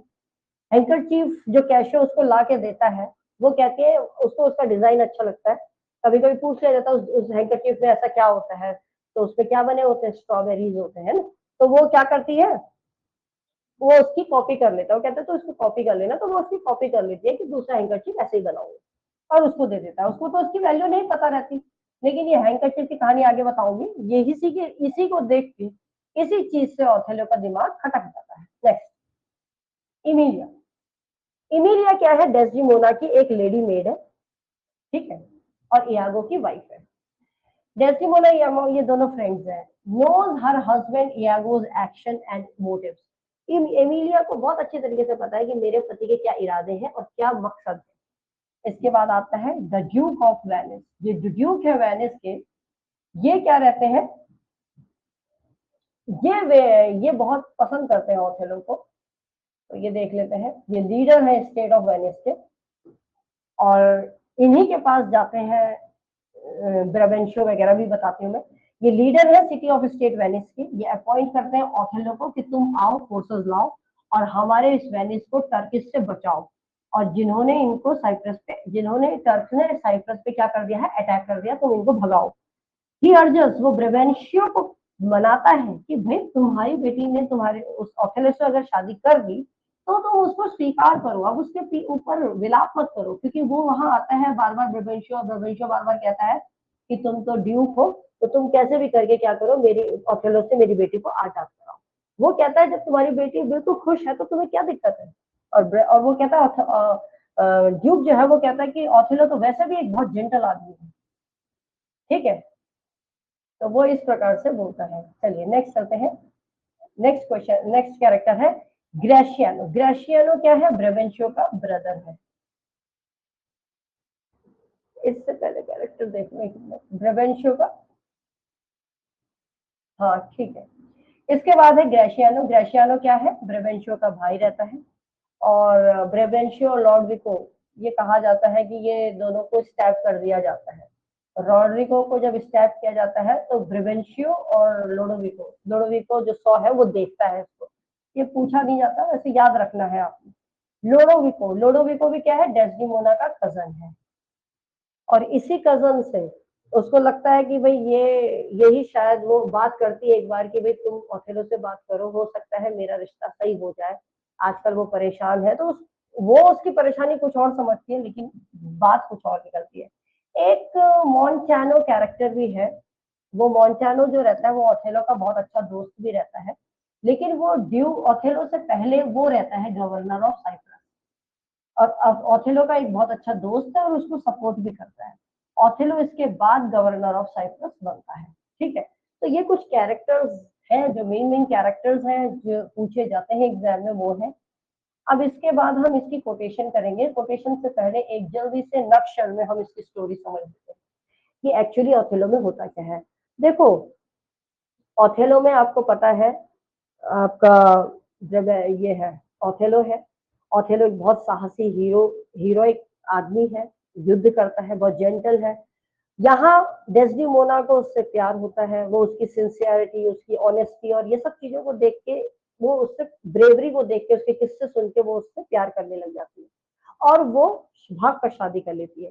तो जब वो भाग के शादी करती है तो वो उस ये जो प्ले स्टार्ट हो रहा है, तो ये रॉड्रिगो और इयागो दोनों आपस में बात करते हैं। रॉड्रिगो उसको बोलता है कि क्या तुम्हें पता है कि अब डेस्डिमोना जिसके लिए तो मैं शादी के लिए पढ़ रहा हूँ, वो तो किसी और, वो तो उसके साथ शादी कर ली। तो उसको लगता है अब तो ये मेरे से पैसा ले रहा है, इस काम तो होगा नहीं। तो वो उसको तब बोलता है कि कोई बात नहीं, अगर उसने शादी कर भी ली तो कोई बात नहीं, तुम टेंशन मत करो, मैं तुम्हारी शादी डेस्डिमोना से ही कराऊंगा। अब वो प्लानिंग बनाता है कि किस प्रकार से डेस्डिमोना को और ओथेलो को अलग किया जाए। वो उसको वहां बोलता भी है रॉड्रिगो को, तो मैं इसलिए भी ओथेलो के, मेरा कुछ मोटिव है, मैं ओथेलो को गुरु मानता हूँ। मैं सिर्फ उतनी रिस्पेक्ट देता हूँ, कोटेशन में आगे आएगा, कि जितनी देनी चाहिए। मैं उसको दिल से अच्छा नहीं मानता हूँ, जैसे तुम्हारा वो दुश्मन है, मेरा भी वो दुश्मन उतना ही है। वो ये बोलता है। तो उसके बाद वो कहता है चलो ऐसा करते हैं, तुम ये खबर उसके फादर को दे के आओ, ब्रेवेंशियो को। तो वो ब्रेवेंशियो के पास चला जाता है और ब्रेवेंशियो को बता देता है भाई तुम्हारी बेटी भाग गई। अब ब्रेवेंशियो को यहाँ पता रहता है कि भाई बेटी भाग गई, और उसको बोलता है जाओ तुम ओथेलो से मिलो। इधर इयागो आग लगा दिया, इधर भी आग लगा दी, उधर भी आग लगा दी। जैसे ही वो ब्रेवेंशियो के पास जाता है, बोलता है कि ऐसा ऐसा हो गया, तो वो तुरंत उसके बाद इयागो ओथेलो के पास आ जाता है और कहता है कि ब्रेवेंशियो को पता चल गया है कि तुम्हारी बेटी ने भागकर शादी की है तुमसे। और वो बहुत गुस्से में, तो वो भड़का के तो आ गया। अब भड़का के इधर इयागो क्या करता है, ओथेलो का बहुत वेल विशर बन के उसको ये बोलता है। उसी समय ब्रेवेंशियो वहां आ जाता है। ब्रेवेंशियो कहता है कि तुमने मेरी बेटी से शादी कर ली। तो वो उसको कोटेशंस भी है आगे कि ये जो अपने पिता को धोखा दे के आ सकती है, ये तुम्हारे लिए कभी भी लॉयल नहीं होगी, ये तुम्हें भी डिसीव कर देगी, धोखा दे देगी। तो ऐसा कह के वो बोलता है। तो उसकी बेटी कहती है कि मैं ऐसी नहीं हूँ, मैं आपसे उतना ही प्रेम करती हूँ जितना कि, वो कहता है कि तुम छोड़ दो। वो कहती है मैं ऐसा नहीं कर सकती, जब मेरी माँ ने तुमको नहीं छोड़ा तो मैं अपने हस्बैंड को कैसे छोड़ दूँ। तो ये वो चला जाता है। ब्रेवेंशियो फिर ये बात लेके चला जाता है ड्यूक के पास। तो जब ड्यूक के पास जाता है तो ड्यूक कहता है कि भाई मैं, ठीक है, अगर तुम ऐसे बोलते हो, पहले तो तुम्हें एक्सेप्ट कर लेना चाहिए, अब दुखी नहीं होना चाहिए कि तुम्हारी बेटी ने उससे शादी कर ली। लेकिन फिर भी अगर तुम्हें ऐसा लगता है कि उसने भगा के तुम्हारी बेटी से शादी की है, तो मैं पूछ लूंगा तुम्हारी बेटी के अंदर उसके प्रति क्या है। अगर वो खुश है देन इट्स गुड, अगर वो खुश नहीं है तो फिर कोई बात नहीं। तो वो क्या करती है, वो क्या करता है, डेस्डिमोना को भी बुलाता है, ऑथेलो को भी बुलाता है, आमने सामने बात करते हैं। तो डेस्डिमोना कहती है इसने मुझे नहीं भगाया, मैं खुद गई हूँ, and I am very happy to have a person like him. तो वो उससे बहुत खुश है। तब बाद में जो ड्यूक रहता है वो उसको बोल देता है कि उसे एक्सेप्ट कर लो, वो खुद खुश है तुम्हारी बेटी, तो तुम्हारी बेटी जहाँ खुश है तो उसको क्यों वो कर रहे हो तुम। तो कहानी यहाँ पर खत्म होती है। अब कहानी यहाँ पर खत्म तो होती है, लेकिन होता क्या है, जिस दिन शादी होती है उसी दिन रात को उसको ओथेलो को ड्यूक का ऑर्डर आता है कि तुम्हें टर्क से साइप्रस को बचाना है। तो वो ऑर्डर दे देता है, तो ऑर्डर दे देता है, तो वो जो डेस्डिमोना रहती है वो कहती है मैं भी तुम्हारे साथ चलूंगी। वो भी चल लेती है। अब इधर इयागो के मन में तो ये है कि मैं कैसे भी करके इसको इनके घर में कलेश पैदा करूं, क्योंकि उसका तो मकसद है डेस्डिमोना और ओथेलो को अलग करना। तो वो दोनों को अलग करने के लिए पूरी जी जान लगाता है। बहुत दिन तक वो बोलता है कि कैशियो के साथ ऐसा है, पर वो नहीं मानता। लेकिन यहाँ पर एक चीज ऐसी होती है, वो उसको फिर लास्ट में बोलता है। अब रोज किसी को कोई पिन पॉइंट करेगा कि तुम्हारी बीवी ऐसी है, तुम्हारी बीवी ऐसी है, तो वो टेंशन में तो रहता था। लेकिन उसकी वाइफ को लगता था हो सकता है कि उसका रीजन ये हो सकता है कि भाई यहाँ लड़ाई चल रही है, इस वजह से ये तनाव में है। उसकी बीवी को ये नहीं पता रहता था कि रीजन क्या था। अब एक दिन क्या होता है, उसका एक हैंकरचीफ होता है, जो हैंकरचीफ उसकी माँ उसको कहते हैं ना, जैसे शादी के बाद एक एसेट के रूप में देते हैं। तो वो हैंकरचीफ उन लोगों के लिए बहुत ही एक एसेट का रूप था, क्योंकि वो माना जाता था कि ये हैंकरचीफ अगर बहू मतलब डेस्डिमोना की मदर ने कहा था ये जब बहू होगी तो उसको दोगे, तो ये एक प्रेम का एक बॉन्डिंग होता है, ये खोना नहीं चाहिए। तो वो हैंकरचीफ उसको दे देता है, वो संभाल के रखती है। लेकिन एक दिन वो खुद ही उससे हैंकरचीफ मंगाता है, उसका हेडेक होता है तो वो मंगा लेता है, तो वो इतना ध्यान नहीं दे पाती। वो बाय मिस्टेक हैंकरचीफ क्या हो जाता है, नीचे गिर जाता है। तो जब नीचे गिर जाता है तो इयागो को तो खुजली थी, इचिंग थी कि भाई मैं तो क्या करूं, कैसे भी करके इसका मेरे को घर बर्बाद करना है। तो वो क्या करता है, वो ये इमिलिया जो उसकी मेड रहती है उसको बोलता है कि तुम वो हैंकरचीफ मुझे दे दो। तो वो सोचती भी है कि ये हैंकरचीफ मांग रहा है, इसका क्या मकसद है, ये क्या करेगा, ऐसे तो वो बोलती है। लेकिन उसको ये नहीं पता रहता कि इतनी बड़ी प्लानिंग चल रही होगी। वो हैंकरचीफ जाके क्या कर देता है, कैशियो के रूम में डाल देता है। अब आप समझ सकते हैं, वो एक शादी का बॉन्डिंग वाला हैंकरचीफ था जो उसने कैशियो के रूम में ड्रॉप कर दिया। अब वो क्या करता है, वो हैंकरचीफ वहां डाल देता है। वो हैंकरचीफ कैशियो कैशियो भी इतना ध्यान नहीं देता, उसे अच्छा लगता है तो वो जाके उसको अपनी गर्लफ्रेंड बियांको को दे देता है। कहाँ से कहाँ चला गया हैंकरचीफ भाई। अब यहाँ पर इयागो जो है वो उसको बोलता है कि क्या तुम्हें पता है कि तुम्हारा हैंकरचीफ कहाँ है। तुम्हारा हैंकरचीफ किसके पास है, कैशियो के पास। तो वो उससे मंगवाता है डेस्डिमोना से कि तुम्हारा हैंकरचीफ कहाँ है, तो उसको मिलता नहीं है। तो एक डाउट उसको तब होता है, लेकिन फिर भी वो उसको नॉर्मल रखता है बात को कि शायद हो सकता है। लेकिन फिर यहाँ पर जब इयागो कहता है कि इयागो को तो लगता है ये तो मान ही नहीं रहा, वो कैशियो को इतना ड्रिंक करवा देता है, इतना पिला देता है कि वो सोचता है कि कुछ लड़ाई हो कुछ हो, ये कैशियो को भी डिग्रेड कर दे और मेरा भी काम पूरा हो जाए। तो उधर वो जब लड़ाई करता है तो उसी के दोस्त मैंटोनो, जो पहले गवर्नर रहता है साइप्रस का, उससे हाथापाई कर लेता है। तो ओथेलो को गुस्सा आता है और ओथेलो उसको डिग्रेड कर देता है। फिर उसको लगता है ये अच्छा मौका है इयागो को, तो वो उसको और पुश ऑन करता है कि ये ऐसा है वैसा है। अब वो कहता है नहीं, इतना भी वो बुरा नहीं है। वो फिर भी ये बात बोलता है, कहता है कि चलो मैं आपको दिखा दूंगा, अगर मैंने आपको दिखा दिया तब तो आप प्रूफ कर लोगे। वो कहता है ठीक है, मैं अपनी आंखों से देखूंगा, देन आई कैन ट्रस्ट।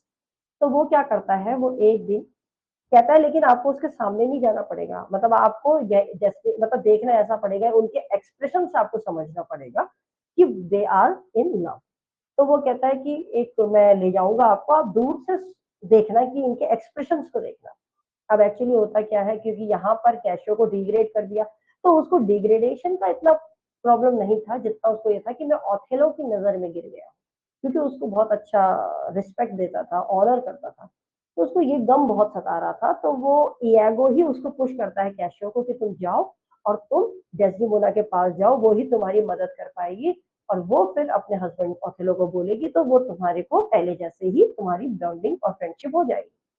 तो वो उसको कन्विंस कर देता है, और कन्विंस करने के साथ साथ वो क्या कर देता है, वो उसको कहता है कि तुम उधर मिलो। तो वो मिलता है और उससे बात करता है, वो तो उसको एक सिस्टर की तरह और वो उसको एक भाई की तरह बोलती है।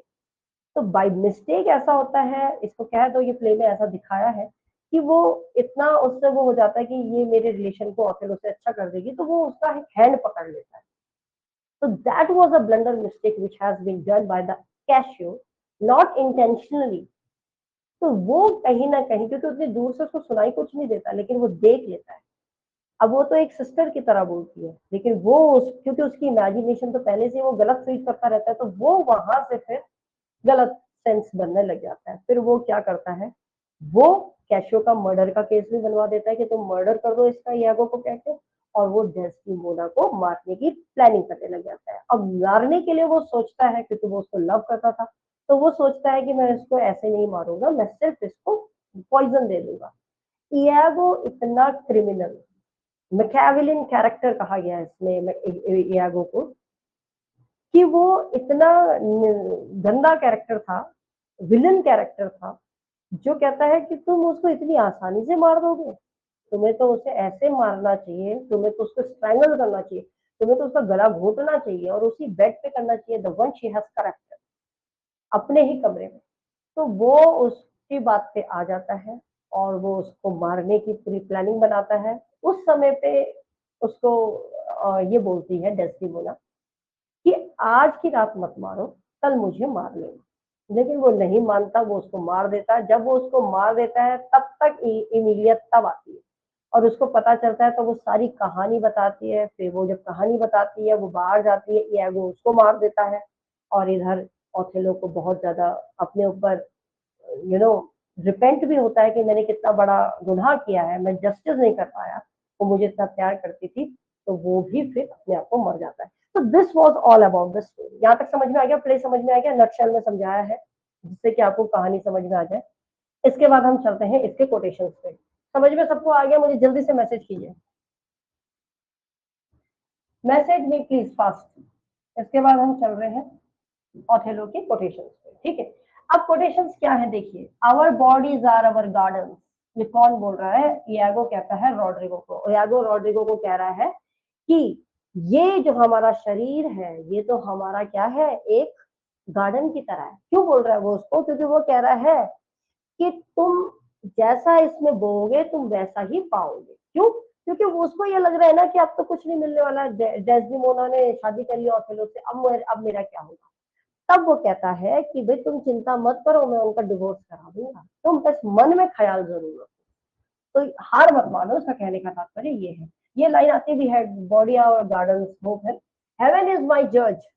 अब ये दूसरी लाइन, दूसरा कोटेशन है, हेवन इज माई जज, I for love and duty. Iago कह रहा है कि भगवान जानता है, जब वो कैशियो को प्रमोट कर देता है और उसका नहीं हो पाता, तब वो कहता है। और यहाँ पर इयागो को मोटिवलेस विलन भी कहा जाता है। देखो, देखा जाए तो पूरी स्टोरी में हमें देखा जाए तो उस उद्देश्य क्या है, इयागो का पर्पस क्या था? कोई उद्देश्य नहीं था, पर्पस ही नहीं था, मोटिव नहीं था, लेकिन फिर भी वो एक विलन बन जाता है।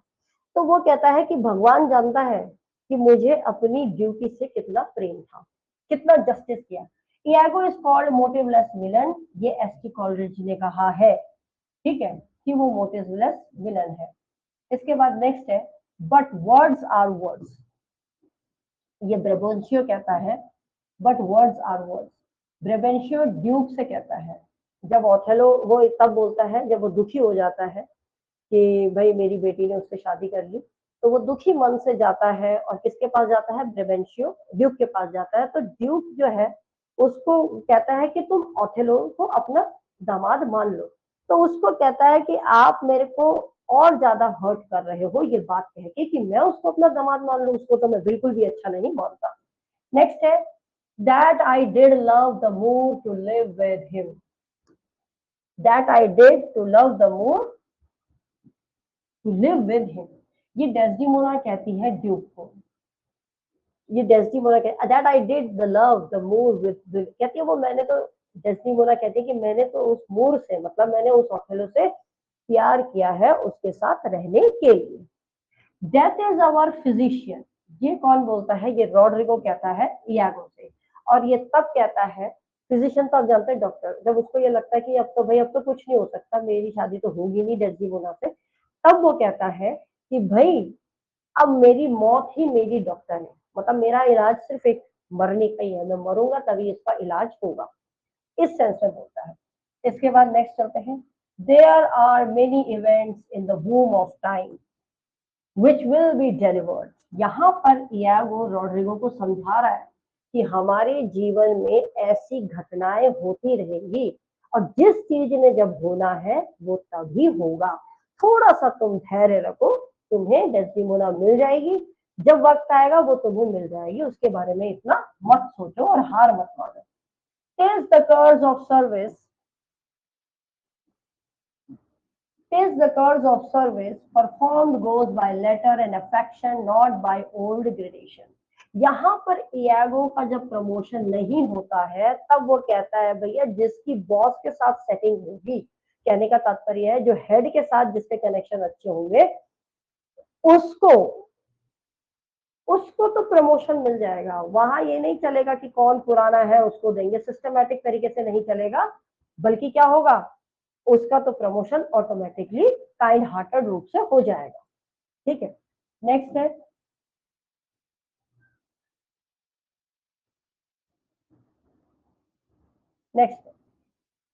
We must think men are not God's.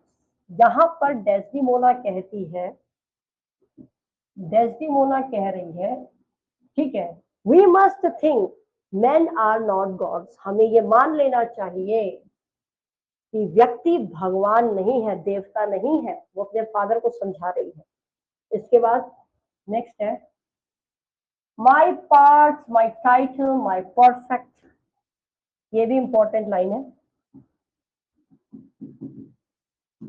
My parts my title my perfect soul shall manifest me rightly.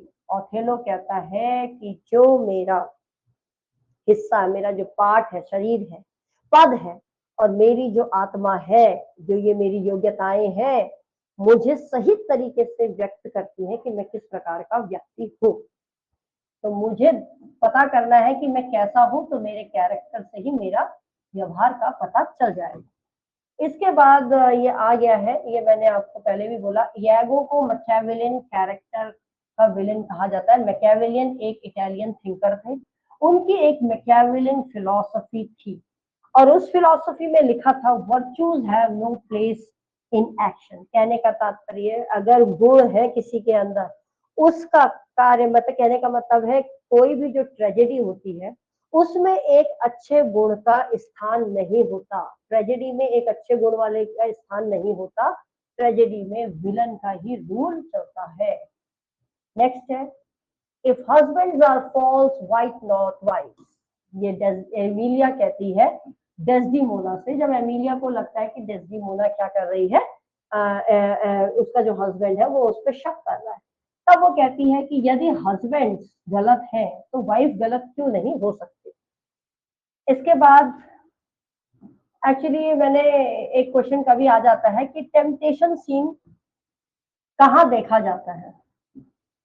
एक है टेम्पटेशन सीन, टेम्पटेशन का मतलब होता है लालच।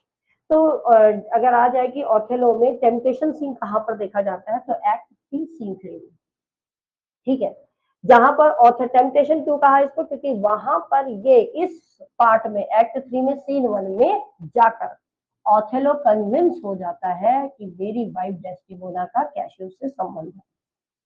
ठीक है, नेक्स्ट है kill me tomorrow,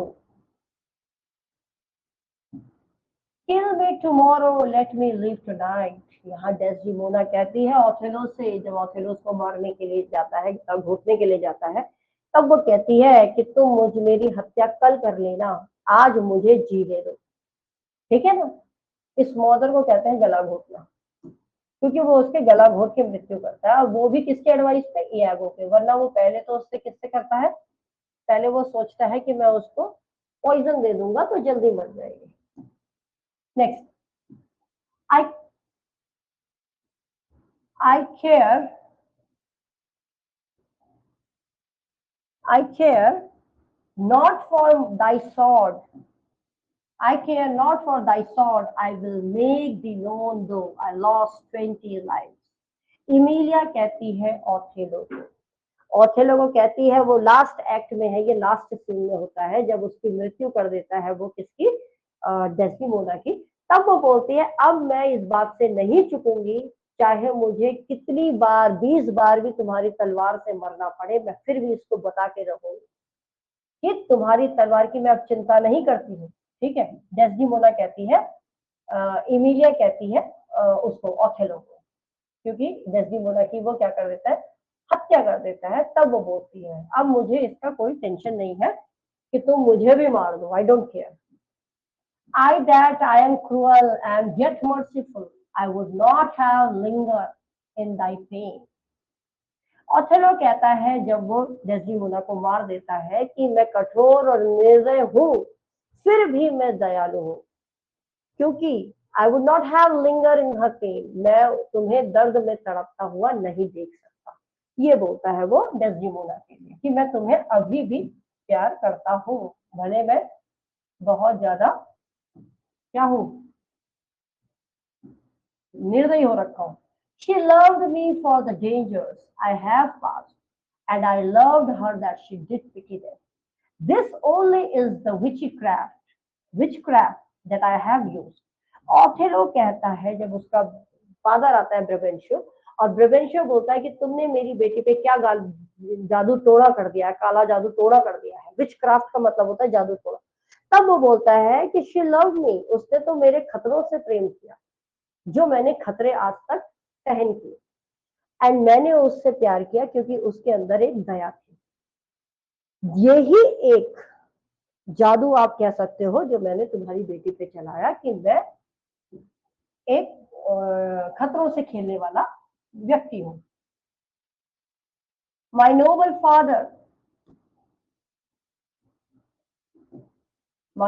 father, I do perceive I have a divided duty to you and I have born for life.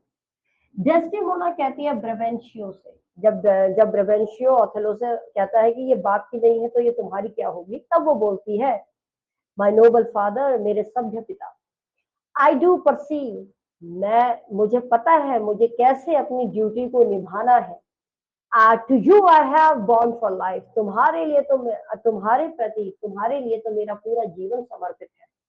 ठीक है, वो इस प्रकार से बोलती है। तो तुम ऐसा मत समझो कि मैंने तुम्हें छोड़ दिया, मैं तो आज भी तुम्हारे लिए तुम्हारी बेटी ही हूं। Next, I am hitherto your daughter, but here is my husband, and so much duty as my mother show to you, referring you before her father. ये डेस्टिमोना कहती है,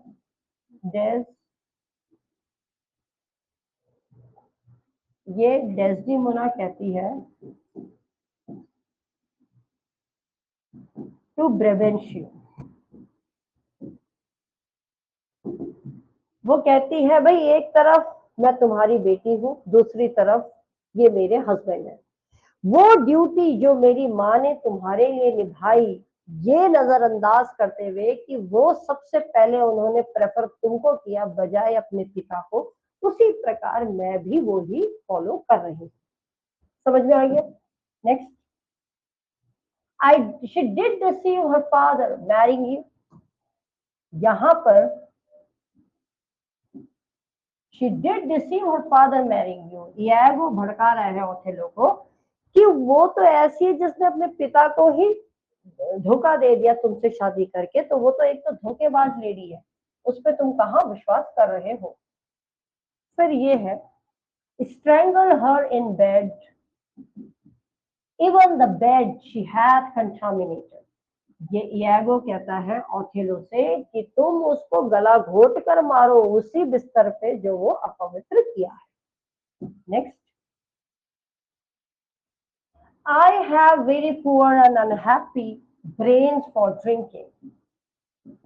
ये कैशियो कहता है इयागो से, जब इयागो उसको बहुत पिलाता रहता है कि तू पीता रहे, तब वो बोलता है कि कैशियो कहता है कि मेरा जो दिमाग है वो पीने के बाद कुछ नहीं समझता, और उसका तो मकसद ही यही रहता है कि यही हरकत करे वो, जिससे कि उसको डिग्रेड किया जाए। Next, O I have lost my reputation, I have lost the immortal part of myself, and what remains is bestial. ये एक्चुअली कैशियो कहता है इयागो से, और ये तब कहता है जब उसको वाइन पिला देता है इयागो और वो फिर दुर्व्यवहार करता है और उसको डिग्रेड किया जाता है और लोग गुस्से में कर देता है। तब वो बोलता है कि मेरी जो इज्जत है वो मैंने पूरी खो दी। I have lost the immortal part, कहता है मैंने अपने आप को खो दिया। And what remained is bestial, और अब जो मेरे पास बचा है वो सिर्फ ये है कि मैं एक एनिमल, एक जानवर के समान हूँ। ठीक है, कौन कहता है? कैशियो कहता है। नेक्स्ट है what he will do with it, what he will do with it heaven knows not I. ये एक्चुअली इयागो एमिलिया से, इयागो जब इयागो एमिलिया को लाता है तो वो हैंकरचीफ जब वो मंगवाता है, तो जब वो हैंकरचीफ मंगवाता है उससे कि जाओ भाई तुम हैंकरचीफ लेके आओ, तब वो कहती है ये तो भाई मैं भी नहीं जानती कि इस रुमाल को क्यों मंगा रहा है, ये तो भगवान ही जानता है या तो फिर कैशियो ही, इयागो ही जानता है। I know Iago thy honesty and love doth mince this nature। ये ओथेलो कहता है इयागो से, जब इयागो ओथेलो को भड़काता है कि वो दारू पी के ऐसे किया, तब वो बोलता है कि आई नो इयागो, मैं इयागो को जानता हूँ, मैं उसकी ईमानदारी को जानता हूँ, उसके प्यार को जानता हूँ, उस दोनों मैटर को तुम यहाँ मिक्स मत करो। Next, no Iago I will see before I divorce. Depth है ये, ठीक है, डी डाउट, सॉरी, हाँ वही है। No Iago I will see before I doubt. यहाँ पर इयागो जब उसको भड़काता रहता है ओथेलो को, तब वो इयागो से बोलता है कि इयागो मैं तभी डाउट कर सकता हूँ, संदेह कर सकता हूँ, जब मैं अपनी आंखों से देखूं। कि तुम बोल रहे हो इसका उसके साथ चक्कर है, तो मैं ऐसे नहीं मानूंगा। नेक्स्ट है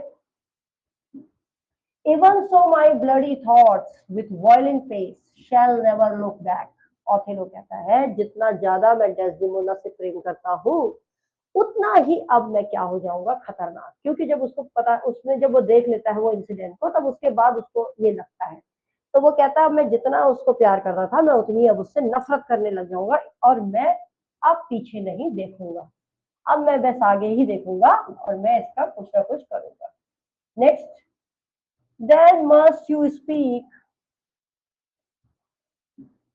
then must you speak of one that loved not wisely but too well। Othello कहता है, ओथेलो से जब वो मर जाती है, मरने के बाद जब उसको पूरी कहानी पता चल जाती है, तब वो बोलता है कि अब मेरे को भी जस्टिस करना पड़ेगा, क्योंकि उसने, डेस्डेमोना ने मेरे शक के कारण अपनी जान गंवा दी और ये प्रूव कर दिया कि भाई वो मुझसे कितना प्यार करती थी। अब मैं भी यही प्रूव करूंगा जिससे कि बाद में दुनिया बोले कि मैं भी उससे कितना ईमानदारी से प्यार करता था। Next, don't doubt cashew,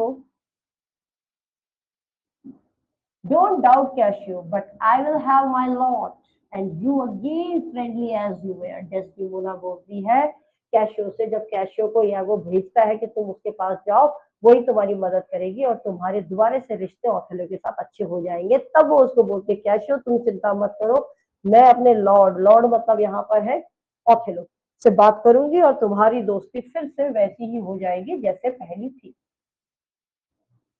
next है his unkindness may defeat my life but never taint my love।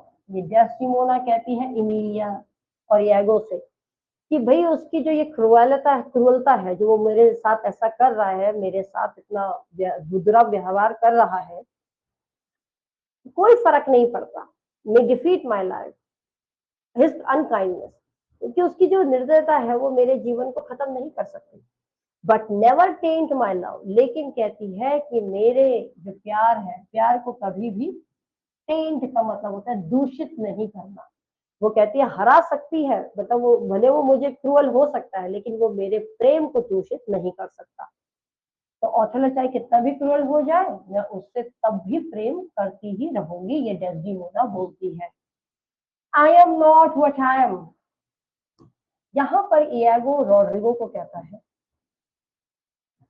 कि तुम, नेगेटिव सेंस में कहता है कि तुम ये सोच लो कि रोड्रिगो मैं ओथेलो से, मैं वैसा नहीं हूं जैसा तुम सोच रहे हो, मैं ओथेलो को जी हुजूरी जरूर करता हूँ, लेकिन जितनी जरूरत है उतनी, मैं उसको देवता नहीं मान सकता। कहता है वो कि मैं उतनी नफरत करता हूँ जितनी कि तुम करते हो। नेक्स्ट है, men should be worth the scene। यहाँ पर इयागो कहता है ओथेलो को, जब वो कैशियो के साथ वो उसको पता चलता है कि कैशियो ने पी के बदतमीजी कर ली, तब बोलता है कि मैन शुड बी, आदमियों को, इंसान को वही होना चाहिए जो वो दिखते हैं। ठीक है, मतलब फेथफुल है तो फेथफुल ही रहो, और फेथफुल नहीं हो तो दिखोगे बस। कहने का तात्पर्य ये है कि तुम कैशियो को जैसा समझते हो वो ऐसा नहीं है। Thus do I ever make my fool my purse। Iago जब बार बार रॉड्रिगो से पैसा मांगता रहता है, तो डेस्डिमोना और रेडो से मिलने के लिए, तो एक बार रॉड्रिगो के पास एसेट खत्म हो जाता है, तो सब चीज पैसा वो कुर्बान लगा देता है, सब चीज उसके ऊपर लगा देता है। तब उसके बाद इयागो ये चीज ऑडियंस के सामने कहता है, ये लाइन कहता है, वो ये आती भी है, Thus do I ever make my fool or my purse. कहता है मेरा तो उद्देश्य है कि मैं दूसरों के पर्स को क्या बना दूं, उनको बेवकूफ बना के मैं उनका पर्स ले लूं। तब वो कहता है जाओ तुम्हारी जो एसेट पड़ी है उसको भी बेच के आओ, मुझे पैसा लाओ। रॉड्रिगो से कहता है, how poor are they that have no patience, what wound did ever heal by daggers degrees. अब यहाँ पर ये विलियम शेक्सपियर की लाइन है जो इयागो रॉड्रिगो को कहता है। वो कहता है कि वो कितने गरीब होते हैं जो धैर्य नहीं रखते, जिस प्रकार से तुम नहीं रख रहे। तो वो कहता है जो जख्म है वो धीरे धीरे भर जाएंगे, जो तुमको अभी लग रहा है इसकी शादी हो गई, डोंट वरी, वो धीरे धीरे सही हो जाएगा, बस तुम थोड़ा पेशेंस रखो। नेक्स्ट है, O beware of my lord of jealousy. कहता है, O beware of my lord of jealousy, it is the green eyed monster. यहाँ पर इयागो ओथेलो को बोलता है, मेरे स्वामी तुम उसको चौका, कहता है ईर्ष्या से उसे चौकन्ना करता है कि तुम देखो वो कितनी ज्यादा जेलस है, सावधान रहो। और वो किसको कह रहा है, ये ग्रीन आइड वो किसके लिए कह रहा है, डेस्डिमोना के लिए, कि भाई उस वो जो मॉन्स्टर है, जो ये एक राक्षसनी है तुम्हारे पीछे पड़ गई है, इससे तुम क्या रहो, थोड़ा सतर्क रहो। इसके बाद है कि वो तुम्हारे लिए कितनी अनफेथफुल है, ये मैंने लिख रखा है, बाद में देख लेना, मैं अभी फटाफट आपको एक्सप्लेनेशन समझा रही हूँ।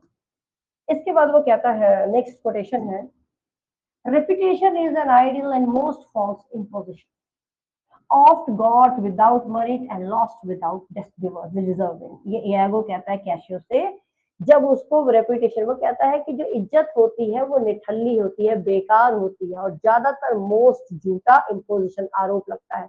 जो झूठा आरोपण होता है वो इमेज है। अब एक्चुअली वो ये क्यों बोलता है, जो आपको कभी बिना योग्यता के, क्योंकि कैशियो की तो प्रमोशन हो जाती है और उसकी नहीं होती, तो वो समझाना चाहता है कि जो आज के टाइम पे यही है, जिसके अंदर योग्यता नहीं है वो आगे बढ़ जाता है और जिसके अंदर योग्यता है वो पीछे रह जाता है। कहने का तात्पर्य ये है कि मैं तेरे से ज्यादा समझदार था, मैं तेरे से पहले आया था, मेरा प्रमोशन नहीं हुआ, तेरा हो गया।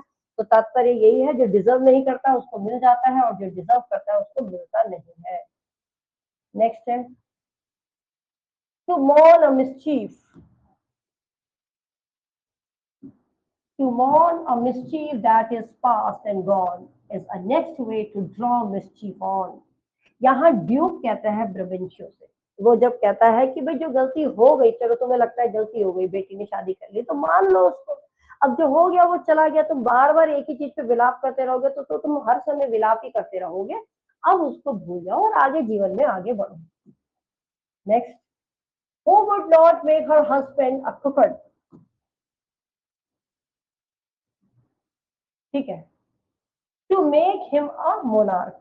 अब यहाँ पर एमिलिया डेस्डिमोना से कहती है, जब उसका हस्बैंड उस पर फॉल्स इंपोजिशन लगाता है, ओथेलो लगाता है, तब वो बोलती है, who would not make her husband a crooked। ऐसा कौन नहीं होगा जो अपने हस्बैंड का एक्स्ट्रा मैरिटल अफेयर नहीं करेगा हस्बैंड के साथ, यदि हस्बैंड शक करेगा तो। उसका कहने का तात्पर्य ये है, ठीक है, कि भाई अगर हस्बैंड शक कर रहा है तो लेडी भी क्या कर सकती है, दूसरे के साथ जा सकती है। हाँ, इसके बाद ये है, I kissed the air, I killed thee, no way, but this killing myself to die upon a kiss। अब एक्चुअली ये चीज ओथेलो कहता है, जब वो मार देता है, उसको पता चल जाता है कि भाई वो मर गई है और इसने अपना बलिदान दिया है, तो वो बोलता है मैं भी उसके मरने से पहले उसको किस करूंगा, जिससे कि भाई मेरे को जो मैंने गलत किया है, मैंने उसके साथ अन्याय किया है, तो मैं भी उसको मारने से पहले एक बार रिपेंट करता हूँ और मैं भी अपनी हत्या कर लूँ। तो ये इसका कहने का तात्पर्य है। नेक्स्ट चलते हैं। Look to her Moor if thou has lost, look to her Moor if thou has eyes to see, she has deceived her father only may thee. यहाँ ब्रबंशो कहता है ओथेलो को, ओथेलो यदि तुम्हारे पास आंखें हैं, तुम्हारी आंखें हैं, तुम देख पा रहे हो, तो तुम देखो तुम उसकी आंखों में देखो, जिसने अपने पिता को धोखा दे दिया, क्या वो तुम्हें धोखा नहीं दे सकती। चलिए next. The robbed that smiles steals something from, he robs himself and spends a bootlessly। ये ड्यूक कहता है ब्रबेंशियो से, वो कहता है कि जो व्यक्ति जो स्माइल करता रहता है, तो सपोज उसकी चोरी भी हो गई सामान, तो चोर भी वहां पर चोर को दुख होगा कि ये तो दुख नहीं हो रहा। तो वो इसी का कहने का तात्पर्य ये है कि भाई अगर तुम्हें लगता है कि तुम्हारी बेटी ने शादी कर ली, तो तुम उस दुख को ज्यादा लंबे समय तक उसको रोना धोना मत बनाओ, वरना जीवन सच में ही रोना धोना हो जाएगा। तुम हंसोगे तो सब चीज अच्छा हो जाएगा, उसको भूल जाओ। वो उसके सेंस में कहता है, I follow to serve my turn upon, I follow to serve my turn upon him, where we cannot all be masters, nor all masters cannot be truly followed। यहाँ पर ये इयागो रॉड्रिगो को बोलता है कि मैं उसको उतना ही सम्मान देता हूँ, उतना ही राजा मानता हूँ जितना मुझे देना चाहिए। और वो ये भी कहता है कि हर लीडर को मैं राजा नहीं बना सकता, मतलब हर लीडर के लिए हम रेस्पेक्ट नहीं रख सकते, क्योंकि हम हर किसी को फॉलो भी नहीं कर सकते, वो ये कहता है।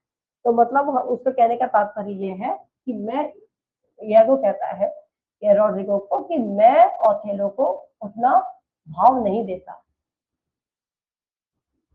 नेक्स्ट है, if virtues no delighted beauty lack your son is law is far fairer and that. वो यहाँ पर ड्यूक जो है वो ब्रबेंशियो को समझा रहा है कि यदि इंसान के अंदर सद्गुण है तो वो अपने आप ही सुंदर है। तुम एक काले व्यक्ति के अंदर सुंदरता देखो, उसका उसके अंदर की गुण देखो, उस गुण में तो उस सुंदरता का भी क्या काम। तो वो कहता है अपने दामाद की सुंदरता उसके गुणों में देखो और फिर तुम उसको स्वीकार करो। Thou weighs the words,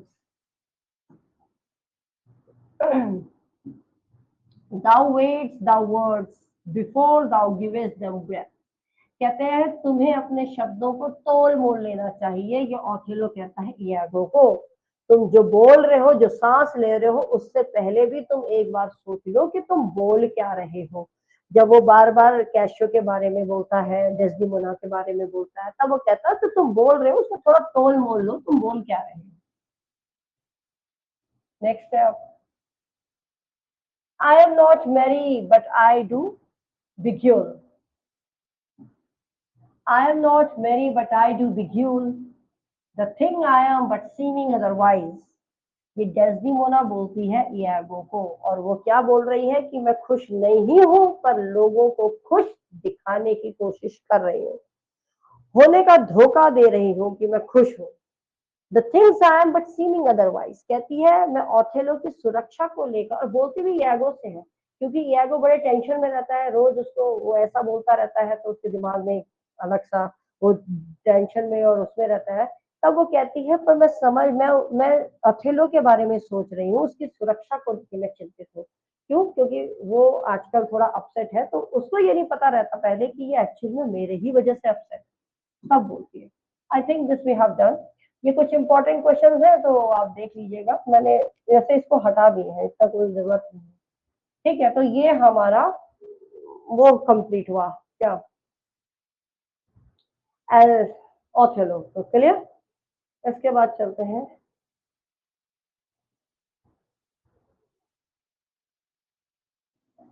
okay. अभी मैं बताइए, Othello we have completed. As you like it में देखो कितनी स्लाइड्स है, 21 स्लाइड है। 21 स्लाइड में जल्दी जल्दी बता देती हूँ, खत्म करते हैं इसको। है पेशेंस सबके अंदर? होना चाहिए। पानी पी के आती हूँ फिर आपको बताती हूँ जरा। है पेशेंस? है बताइए। होना भी चाहिए पेशेंस, वही एग्जाम है। जुनून है सबके अंदर पढ़ने का? बिल्कुल होना चाहिए। I think I will complete with it. 12th night मैं स्टोरी वैसे बता, टाइम भी हो रहा है एक्चुअली। आज मैं वो नहीं लूंगी, ठीक है, प्रैक्टिस सेट नहीं लूंगी, क्योंकि खाना ही लेट बनेगा तो ऑब्वियसली बात है प्रैक्टिस सेट का तो टाइम निकल जाएगा। कल ले लूंगी, कल संडे है ना, कल क्लास नहीं लूंगी, ये वाली क्लास नहीं चलेगी, कल प्रैक्टिस सेट चलेगी। I will tell you the time at what time I will be going to do it. Okay, we will do practice set tomorrow. Solution of 16. I will try to finish 16. If I will get time, then I will do the first one also. According to the time, I will manage it. And yes, अभी इसको थोड़ा सा कर लेते हैं। मैं पानी P के आती हूँ। टिल देन आप लोग थोड़ा बैठ के रिलैक्स हो जाइए, आप लोग भी पानी वानी पी लीजिए। है, I am just coming, I will be back with in 2-3 minutes. Okay, class मत छोड़ के जाना, डोंट गो एनी, क्लास मत छोड़ना, 5 मिनट में आ जाओ, हैव अ ब्रेक, एग्जॉस्ट हो गए होंगे।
कनेक्टेड है, एवरीवन इज देयर? कोई गया तो नहीं, इधर उधर तो नहीं गया कोई? Shall I start? जल्दी से बता दीजिए, फिर मैं as you like it start कर रही हूँ। Shall I start? जल्दी से बता दीजिए प्लीज, जल्दी जल्दी। Okay fine. देखिए, एज यू लाइक इट को देख लेते हैं, शेक्सपियर जी की, कंपोज हुई थी, कंपोज हुई थी 1599 में। इसको pastoral comedy of romantic comedy के नाम से भी जाना जाता है। Yes, want water? वेट, आप अंदर ही बैठो। ओके,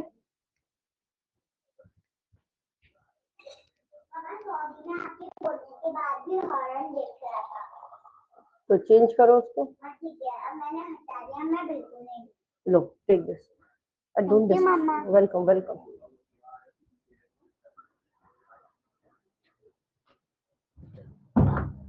चलिए, अब ये है, ये एक रोमांटिक कॉमेडी, इसकी फुल टाइटल पूछा जाता है कभी कभी, तो that is your pastoral comedy भी कह लीजिए, या रोमांटिक कॉमेडी है। अभी तक तो हमने ट्रेजेडी पढ़ी, ओथेलो पढ़ा, मैकबेथ पढ़ी, दोनों की दोनों ट्रेजेडी पढ़ी, ठीक। अब हम पढ़ रहे हैं कॉमेडियन, दो दो दो वर्क कॉमेडी से है ना, ट्वेल्थ नाइट एंड दिस। इसके बाद सोर्स कहाँ से लिया है? रोजलिंड से लिया गया है, एक थॉमस लॉज की जो वर्क था। इसकी सेटिंग जो है वो फ्रांस में है, फॉरेस्ट ऑफ आर्डन में ही पूरी सेटिंग है। अब हम कैरेक्टर्स पे चलते हैं फटाफट से। इसमें ऑर्लैंडो डी बॉयस कैरेक्टर है, ठीक है। ये सन रहता है Rowland de Boys, son to Rowland de Boys. Orlando है, ये रोलैंड डी बॉयस का बेटा है। ऑलिवर डी बॉयस और जैकस डी बॉयस, ये दोनों भाई हैं, ठीक है। ये ऑर्लैंडो घर छोड़ देता है, और घर छोड़ने के बाद घर छोड़ने के बाद ये चला जाता है फॉरेस्ट ऑफ आर्डन में, किसके साथ? ओल्ड एडम के साथ। और यहाँ जो ओल्ड एडम का कैरेक्टर निभा रहे हैं वो खुद क्या है? William Shakespeare. Orlando learn that, उसको ये पता चलता है कि भाई मेरा भाई ओलिवर प्लान कर रहा है मुझे मारने के लिए, तो इस वजह से वो घर छोड़ देता है। वो रोजालिंड से प्यार करता है, ठीक है। एट द एंड हम ये देखते हैं रोजालिंड और उसकी शादी हो जाती है। फिर है Oliver D boys. Oliver D boys एक ट्रेचरस यूथ है, भाई है वो ओलिवर ऑर्लैंडो का, और धोखेबाज यूथ है जो ट्राई करता है कि मैं ऑर्लैंडो को मार दूं। ऑर्लैंडो यहाँ उसकी कई बार, ऑर्लैंडो जो रहता है उसकी जान भी बचाता है जब एक डेडली स्नेक उसको मारने के लिए, डंक करने के लिए आता है। फाइनली ये होता है उस दोनों भाइयों के बीच में सुलह हो जाती है, रिकनसाइल्ड हो जाते हैं, मेल मिलाप हो जाता है, और दोनों के दोनों मिल जाते हैं। और यहाँ पर जो ओलिवर है वो सीलिया से प्यार करने लग जाता है, जो कि रोजालिंड की सिस्टर रहती है, ठीक है। इसके बाद है जैक्वस डी बॉयज। जैक्वस डी बॉयज भी इन दोनों का भाई है, ओलिवर और ऑर्लैंडो का। जो ब्रदर है ओलिवर वो भेदभाव करता है ऑर्लैंडो से, और वो ओलिवर को ज्यादा पसंद करता है, कहता है ना favoured by Oliver over Orlando, इसको ज्यादा फेवर करता है वो बजाय ऑर्लैंडो को। और वो इसको स्कूल भेजता है लेकिन उसको नहीं भेजता, ऑर्लैंडो को नहीं भेजता, बल्कि उसके पिता मरने के बाद कहते भी हैं वचन दो कि तुम दोनों का अच्छा ध्यान रखोगे, लेकिन वो अच्छा ध्यान। मैम क्लास ज्वाइन नहीं हो रही, आशा थी नहीं आज क्लास में?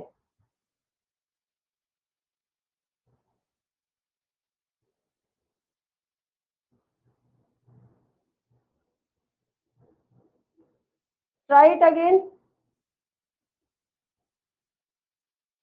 Try it again, try it again. Okay, try it again Asha. फिर है फेवर्ड बाय ओलिवर, क्योंकि ऑर्लैंडो को वो स्कूल नहीं भेजता, पक्षपात करता है वो, ठीक है। फिर एक ड्यूक कैरेक्टर है यहाँ पर, ड्यूक फ्रेडरिक।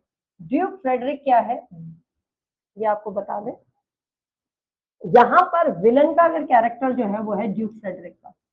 ये विलन है इस कॉमेडी का। ये बैनिश कर देता है अपने बड़े भाई ड्यूक, उसका नाम है ड्यूक सीनियर, जो उसका राज्य हड़प लेता है, और हड़पने के बाद नहीं हो रही, give me few seconds, one student can't join here, let me talk to her live में, लाइव में करो। हाँ जरा कोई हेल्प कर दो, मैं 2 मिनट रुकी हूँ, एनीबडी हेल्प हर लाइव, बता दो कोई जना बता दो, अभी मैंने ब्रेक दे रखा है, आप जरा कोई हेल्प कर दो उसकी प्लीज, somebody हेल्प हर। क्यों नहीं हो रही इन लोगों की क्लास जो है? नेटवर्क इश्यू तो नहीं है?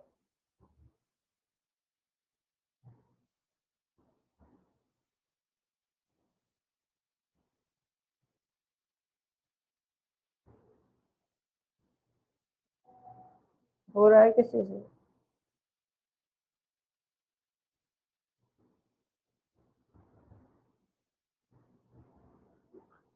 बाकी जितने क्लास दे रहे थे वो सभी है इस समय, या कुछ लोगों की कनेक्ट नहीं हुई class? All of them are here. यहाँ शिवानी है, मुझे लगता है कई लोग क्विट कर गए खाना बनाने के लिए। टाइम भी हो रहा है खाना बनाने का, सही बात है। व्हाट्सएप,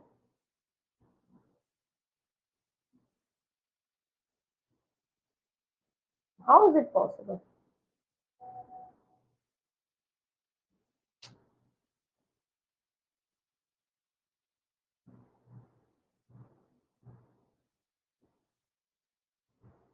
एक मिनट मैम, कनेक्ट होने में देर लगती है। क्या हुआ आज से, क्या प्रॉब्लम आ रही है आपको?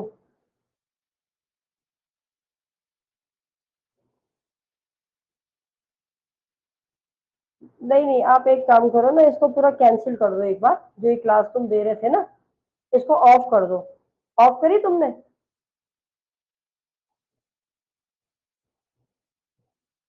दोबारा नेट, हाँ हाँ वो मैंने देख लिया। हो सकता है आपका नेटवर्क इश्यू होगा, एक बार आप दोबारा से इसको ऑफ कीजिए, है ना, दोबारा से ऑन कीजिए। बाकी लोग तो कनेक्टेड हैं, बस आप ही हो एक हल्का है, आप दो का नहीं हो रहा है ना। अभी तो आप क्लास में थे इससे पहले अभी, तो ऐसे कैसे हुआ कि बीच में एकदम हट गया? इसको दोबारा से ज्वाइन करो, ज्वाइन इट अगेन, कैंसिल करके दोबारा से स्टार्ट करके तब ज्वाइन करो, ठीक है? ओके।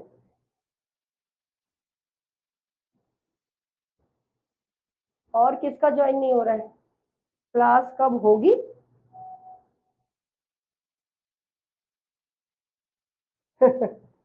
मैम लगता है अप्रूवल नहीं हुआ होगा। यस, क्लास कब होगी? Who is saying this, class कब होगी? Lata, I am already in the class.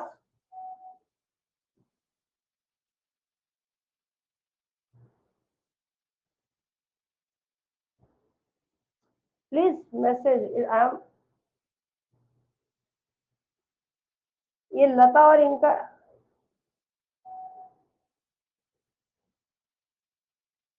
अरे ये टाइम खा जाएंगे। बेकार ही बोला मैंने आप लोगों को कि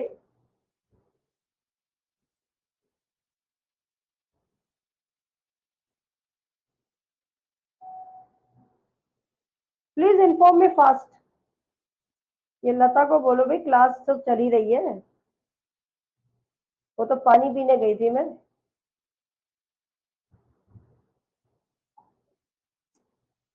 टाइम भी होने वाला है मैम, टाइम का तो छोड़ो।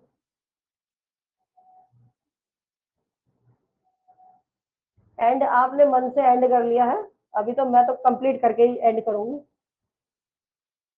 नहीं नहीं नहीं नहीं, कल नहीं कराना, काल करे सो आज कर, आज करे सो अब, पल में परलय होएगी, बहुरी करेगा कब। I have to do it now, and I am going to. 9 बज गए, कोई बात नहीं, 10-15 मिनट आगे भी खिसक जाएंगे तो कोई पृथ्वी नहीं पलट जाएगी, कुछ नहीं होने वाला। Without pain there is no gain, है ना? तो स्टार्ट कर देते हैं, नो इश्यू। जिनके साथ प्रॉब्लम हो रही है कोई बात नहीं, वो रिकॉर्डिंग देख लेंगे। नहीं नहीं नहीं नहीं, कल का तो हम, कोई बात नहीं। कौन बोल रहा है कुकिंग भी करनी है? अरे भाई तुमसे ज्यादा तो मुझे करनी है, बच्चा बैठा हुआ है बाहर, छोटा बच्चा बाहर, छोटा बच्चा बैठा है मेरा। I have given him some snacks, I will be back within 15-20 minute, ठीक है? तो ऐसा नहीं, जज्बा होना बहुत जरूरी है, जब तक जुनून होना भी बहुत जरूरी है। चलो लेट्स बिगिन। ड्यूक फ्रेडरिक क्या कहता है, वो मतलब क्या था ड्यूक फ्रेडरिक का काम क्या था? वो अपने बड़े भाई का हड़प लेता है सारा साम्राज्य, और उसको भी फॉरेस्ट ऑफ आर्डन भेज देता है, ठीक है? तो यहाँ पर यही दिखाया गया है, ऑल्सो एग्जाइल्स, भाई को निकाल देता है और भेज देता है रोजालिंड के फादर रहते हैं, एक मिनट यहाँ से, also exiles his brother daughter Rosalind. और ये इसका काम ये रहता है कि भाई भाई को तो निकाल ही देता है, तो ठीक है, तो क्या है, रोजालिंड जो है उसकी जो बेटी है उसको भी वो बाद में क्या कर देता है, निकाल देता है। इन द एंड वो कन्वर्ट हो जाता है एक हर्मिट, एक साधु बन जाता है। इसीलिए ये कॉमेडी है, इसमें ट्रेजेडी कहीं नहीं है, ठीक है? And he leads a monastic life. Monastic का मतलब होता है मठ में रहने वाली जिंदगी जीना शुरू कर देता है, वो भी फॉरेस्ट ऑफ आर्डन में। इसके बाद चलते हैं रोजालिंड में। रोजालिंड जो है यहाँ की प्रोटोगेनिस्ट हीरोइन है, ठीक है? और ये ऑर्लैंडो से प्यार करती है। ड्यूक सीनियर है, यहाँ पर जो ड्यूक लिख रही हूँ, ड्यूक सीनियर है, उसकी बेटी है। एग्जाइल हो जाती है अपने अंकल, जो उसका चाचा रहता है फ्रेडरिक, और उसको अकम्पनी देती है सीलिया, जो उसकी क्या रहती है, मतलब फ्रेडरिक की बेटी रहती है। और टच स्टोन, यहाँ पर टच स्टोन एक क्या है, फूल कैरेक्टर है, क्लॉज है। नेक्स्ट चलते हैं, in the forest of Ardern. जब फॉरेस्ट ऑफ आर्डन में क्या होता है, शी डिस्गाइजेस, वो अपना वेश बदल के जाती है एज अ यंग मैन, और यहाँ पर वो अपना चेहरा किसके रूप में बदलती है, गैनीमेड।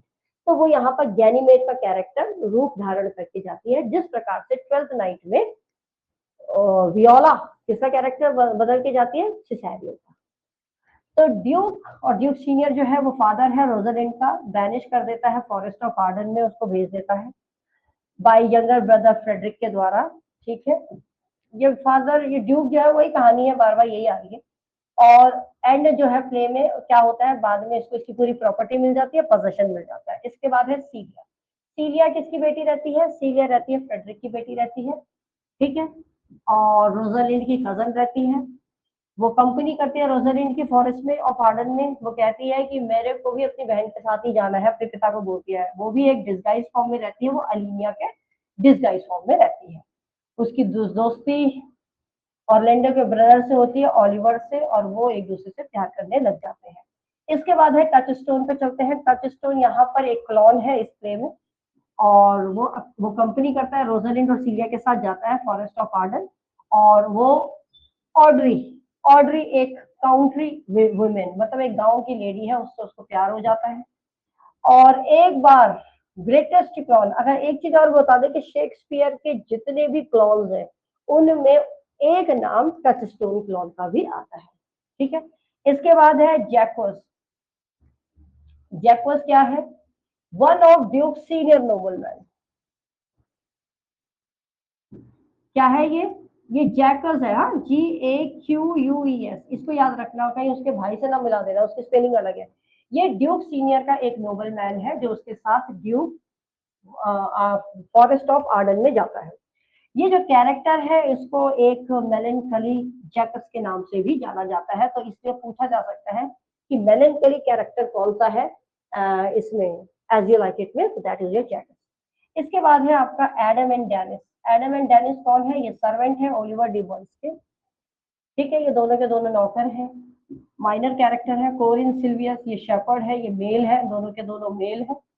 ऑड्री एक गांव की लेडी है जो लव करती है और शादी करना चाहती है विलियम से। सिल्वियस जो है, सिल्वियस एक शेपर्ड है। सिल्वियस सिल्वियस कौन है? यहाँ पर शेपर्ड है जो फेबी से प्यार करता है। फेबी क्या है? लगातार रिजेक्ट करती रहती है उसके प्यार को, और वो लगातार उसके थ्रेटनिंग से क्या होता रहता है, बार बार कहता है कि मैं, तुम मुझे बार बार नजरअंदाज कर रही हो तो मैं क्या कर लूंगी, बार बार मैं सुसाइड कर लूंगी, ये सोचती रहती है। इसके बाद हुई मैसेजिंग दिस फेबी। फेबी कौन है? फेबी हैक तो नहीं कर लिया किसी ने?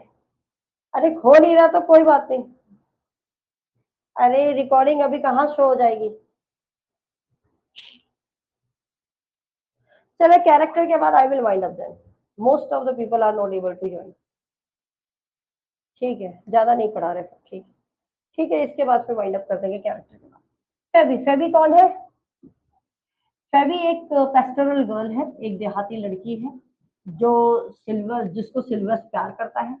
She falls widely in love with Ganymede. दुर्भाग्य यह है कि वो एक लड़की से ही प्यार करने लग जाती है, गैनीमेड से, जो डिस्गाइज फॉर्म में है रोजालिंड।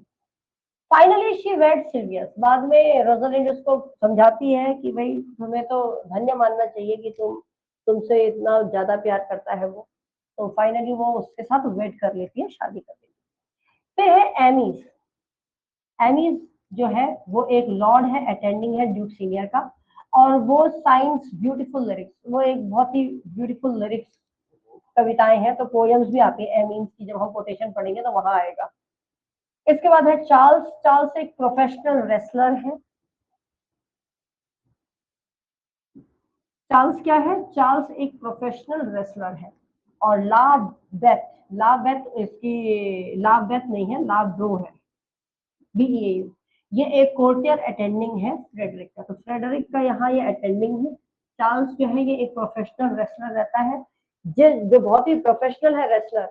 लेकिन यहाँ पर क्या होता है कि देख लो, नहीं तो मैं स्टोरी भी 2 मिनट में समझा दूंगा आपको।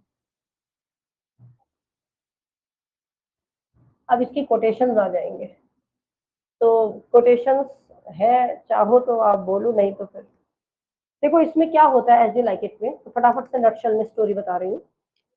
इसमें होता क्या है कि इधर ऑरलैंडो का भाई, आपको पता ही है, ओलिवर जो है उसके पिता की मृत्यु होती है। पिता बोल के जाता है वादा करो तुम दोनों भाइयों का ख्याल रखोगे, तो सारी प्रॉपर्टी उसके पास दे देते हैं क्योंकि वो बड़ा रहता है। तो होता क्या है कि ऑर्लैंडो जो ओलिवर रहता है वो ऑर्लैंडो के साथ भेदभाव करता है, और वो क्या करता है, वो उसका छोटा भाई जो जैकब रहता है उसको स्कूल भेजता है, ऑर्लैंडो को स्कूल नहीं भेजता। वो इतना प्लान कर लेता है कि ये जो कैरेक्टर अभी हमने बोला, जो रेसलर रहता है चार्ल्स, वो उससे साथ प्लानिंग करता है कि इसको लड़ाई में लड़वाओ, जिससे कि क्या करे, चार्ल्स तो प्रोफेशनल है, तो ये लड़ाई करेगा तो इसको मार देगा, तो मारने के बाद क्या हो जाएगा, ये मेरे रास्ते का कांटा हट जाएगा। जब वो लड़ाई, जब रेसलिंग रिंग में जाते हैं तो चार्ल्स को डिफीट कर देता है ऑर्लैंडो, और इससे इम्प्रेस हो जाती है कौन, जो रोजालिंड थी।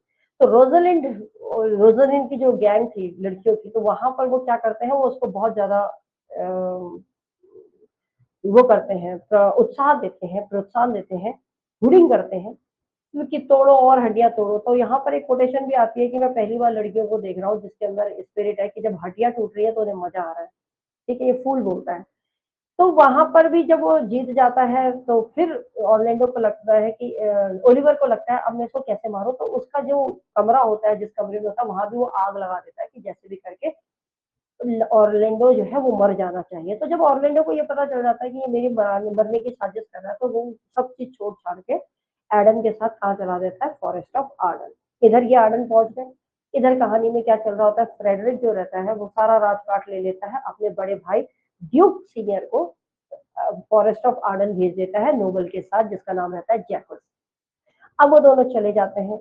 इधर वो रोजालिंड को नहीं भेजता, लेकिन जब उसको पता चलता है कि क्योंकि ऑर्लैंडो के जो फादर थे और जो फ्रेडरिक है वो दोनों के रिश्ते अच्छे नहीं रहते, तो वो जानता है कि इन दोनों की अच्छी दोस्ती है, तो इसलिए वो रोजालिंड को भी उस घर से भेज देता है फॉरेस्ट ऑफ आर्डन। लेकिन वहां पर उसकी बेटी क्या करती है, अपोज करती है, और अपोज करते हुए कहती है कि मैं जहाँ मेरी बहन जाएगी मैं वहीं जाऊंगी। तो वो भी घर छोड़ देती है। तब उसके फादर उसके साथ टच टच टच स्टोन क्या करते हैं, क्लॉन को भी भेजते हैं कि भाई तुम इनके साथ रहना। तो ये सब पहुंच गए फॉरेस्ट ऑफ आर्डन। इधर फॉरेस्ट ऑफ आर्डन में रोजालिंड और सीनियर दोनों अपना डिस्गाइज फॉर्म में जाते हैं, क्योंकि उन्हें लगता है हम ऐसे कपड़े और ऐसे अच्छे बन के जाएंगे तो जंगल में कोई भी हमारे साथ कुछ भी हो सकता है। बल्कि एक कोटेशन भी आता है जहां पर रोजालिंड कहती है कि चोर के सामने यदि चोरी के लिए गोल्ड रखा हो, पैसा रखा हो, और एक तरफ एक सुंदर कोई इंसान हो, लड़की हो, तो वो चोरी बाद में कर लेगा, पहले वो अट्रैक्ट उधर की तरफ होगा। तो इस सेंस में एक कोटेशन भी आता है आगे जाके। तो इसलिए वो डिस्गाइज फॉर्म में आते हैं। रोजालिंड गैरीमेट के भेष में जाती है एक मैन के रूप में, और इधर जाती है वो एलिना के रूप में, वो लेडी के ही रूप में जाती है। वो जब वो वहां जाते हैं तो वहां जाके रोजालिंड को तो पता चल जाता है कि ऑर्लैंडो भी है यहाँ पर। अब ऑर्लैंडो जो है, जो एडम रहता है, वो बहुत भूखा रहता है, वृद्ध भी रहता है, तो भूख हंगर से मरता है। तो हंगर से मरने के लिए वो क्या करता है कि जब वो जाता है तो वो एक दिन जो ड्यूक सीनियर रहता है, ड्यूक सीनियर के उसको पकड़ लेता है कि भाई हमें भोजन दो, तलवार तुलवार दिखा के, क्योंकि एडम कहता है कि जब खाना नहीं मिलेगा तो मैं मर जाऊंगा। इस प्रकार से वहां ये सब मिल जाते हैं। मिलने के बाद रोजालिंड ऑर्लैंडो से मिलती है, तो ऑर्लैंडो उसको देख के बार बार कहता है मुझे रोजालिंड की याद आ रही है, मुझे तुम्हारे अंदर पूरा रोजालिंड का लुक लग रहा है। तो वो, हाँ, मैं 2 मिनट, स्टोरी खत्म होने दो, गिव मी फ्यू सेकंड्स, फिर वो कनेक्शन खत्म हो जाता है। 2 मिनट, मैं, जो थॉट प्रोसेस होता है ना वो बदल जाता है एकदम। आपसे ज्यादा मुझे जल्दी है, give me few minutes, give me few minutes. उसके बाद क्या होता है कि इधर रोजालिंड जो है वो उसको बोलती है कि भाई कि तुम गलत समझ रहे हो, ऐसा नहीं है, मैं तो, वो तो क्योंकि गैनीमेड के बीच में आती है, तो वो उसको बोलता है कि मैं उससे बहुत प्यार करता हूँ। मतलब यहाँ वो दिखाया गया है कि वो बहुत प्यार करता है उसको, पागल बन गया है प्यार में। तो टच समझ में नहीं आ रहा है। How many of you could not understand, how many of you could not understand. Hang हो गया, हैंग हो गया सर। चलो फिर कल कंटिन्यू करेंगे, क्या फायदा। अच्छा देखो, एक बच्चे को भी समझ में नहीं आया, मेरे लिए वो बहुत बेकार है। कोई नहीं, कोई नहीं, I will continue tomorrow. Tomorrow तो आई वोंट टीच दिस, कल नहीं पढ़ाऊंगी, परसों पढ़ाऊंगी। देखिए, वैसे स्टोरी 2-5 मिनट की रह गई है, 5 मिनट की स्टोरी है, ज्यादा बड़ी नहीं है। बताओ, 5 मिनट पेशेंस है किसी के अंदर? रविता, 5 मिनट सुन लो बस, 5 मिनट वेट करो, only 5 minutes, not more than that. आपसे ज्यादा मुझे जल्दी है, बहुत काम है मेरे को तो बहुत काम करना है, ठीक है। इसके बाद क्या होता है कि वो रोजालिंड को वो दीवारों में पत्थरों में लिखता रहता है मैं उससे प्यार करता हूँ, तो उससे क्या होता है, वो कहती है कि ये प्यार करना भी एक पागलपन है, इसलिए इंसान पागल हो जाता है। और टच स्टोन भी कहीं ना कहीं इस चीज को बोलता है कि जो प्यार में पड़ जाते हैं वो दुनिया के सबसे मूर्ख व्यक्ति कहलाए जाते हैं। ये एक कोटेशन भी आएगी आगे, आप पढ़ोगे तो आपको समझ में आएगा। इधर जो सी ये है, एलिना के रूप में जो सीलिया है, सीलिया से उसको प्यार हो जाता है ओलिवर को, क्योंकि ओलिवर का क्या जैसा जब फ्रेडरिक को पता रहता है कि फ्रेडरिक को जब ये पता चल जाता है कि ऑरलैंडो भी कहीं ना कहीं कहाँ है, फॉरेस्ट ऑफ आर्डन में है, तो वो क्या करता है, क्योंकि उसको अच्छी तरीके से पता रहता है कि जो ओलिवर जो है ऑरलैंडो को मारना चाहता है, तो वो ओलिवर को भेजता है वहां कि फॉरेस्ट ऑफ आर्डन में कौन है, ऑरलैंडो है, तुम जाओ उसको मार दो। क्योंकि फ्रेडरिक और उसके ऑरलैंडो के फादर के बीच में रिलेशन अच्छे नहीं रहते, तो ऑरलैंडो को वैसे ही पसंद नहीं करता, क्योंकि ऑरलैंडो रोजालिंड को प्यार करता है, तो उसको अपनी बेटी का इंजस्टिस लगता है। तो इस प्रकार से वो भेज देता है ओलिवर को। तो ओलिवर जब जाता है, तो ओलिवर तो जाता तो मकसद से यही है कि भाई मैं इसको क्या करूँ, अटैक करूँ। लेकिन जब वो अटैक करने के लिए जाता है, तो उससे पहले उसके स्नेक्स वगैरह और लोग भी अटैक करते हैं, तो क्या होता है कि वो उसको पॉइजनस स्नेक से भी बचा देता है। तो उसको ये सब चीजें देख के कि मैं उसको मारने के लिए तुला हूँ, और ये है कि ये मेरे मेरे को बचा रहा है, तो यहीं से उसका जो थॉट प्रोसेस है वो बदल जाता है। और वो डिसाइड कर लेता है मैं अब वापस नहीं जाऊंगा पैलेस, मैं यहीं रहूंगा, मैं यहीं अपना जीवन यापन करूंगा, और वो सीरिया के साथ सेट हो जाता है।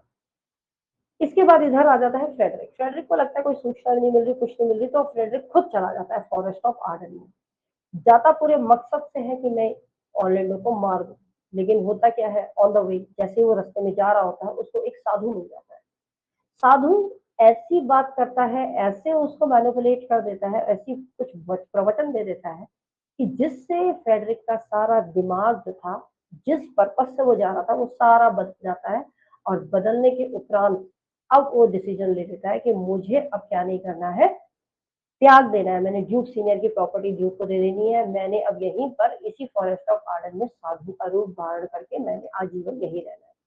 तो एंड में यही होता है कि इसमें जो फेबी है, सिल्वियस जो प्यार करता रहता है उसको, कॉडी और ऑडी जो यहाँ पर एक है कैरेक्टर जो काउंटी वुमेन के साथ प्यार करता है, तीसरा यहाँ पर सीलिया और उसका है, और इधर रोजालिंड। तो चार पेयर हैं जो शादी हो जाती है, तो हैप्पी एंडिंग हो जाती है, सबको सबका हिस्सा मिल जाता है, कोई ऐसी दिक्कत नहीं आती। कॉमेडी है तो ट्रेजेडी नहीं है, तो शेक्सपियर ने सब कुछ हैप्पी एंडिंग कर दी।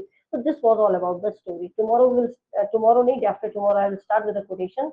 दो एक रह जाता है ट्वेल्थ नाइट, वो भी आसान है, जल्दी से हो जाएगा, क्योंकि इसमें कोटेशन ज्यादा है एज यू लाइक इट में। तो इसको हम जल्दी से कोटेशन करेंगे पहले, फिर हम एज ट्वेल्थ नाइट कंप्लीट करेंगे, फिर मैं ग्रामर का आपको वोकैब कराऊंगी with the root words. And मेरे को लगता है रिमूवल ऑफ टू से भी मुझे कुछ ग्रामर का सेक्शन कराना है। और फिर उसके बाद एक जो है, या तो मैं जॉनडन करा दूंगी, क्योंकि ये जो आपके छोटे छोटे से टॉपिक है ना ड्रामा में, उसको हम कर देंगे। ये तो सब आ जाएगा, आप इसको रीड कर लेना, ठीक है। इसको मैं भेज दूंगी अभी आफ्टर डिनर, अभी थोड़ा सा काम करूंगी, ठीक है। चलो I am winding up the class now, ठीक है, fine, okay, welcome welcome. Send करूंगी, अभी नहीं, कल हो सकता है, कल मैं यूट्यूब पे भी डालूँ थोड़े से words. Okay bye, take care, bye bye bye.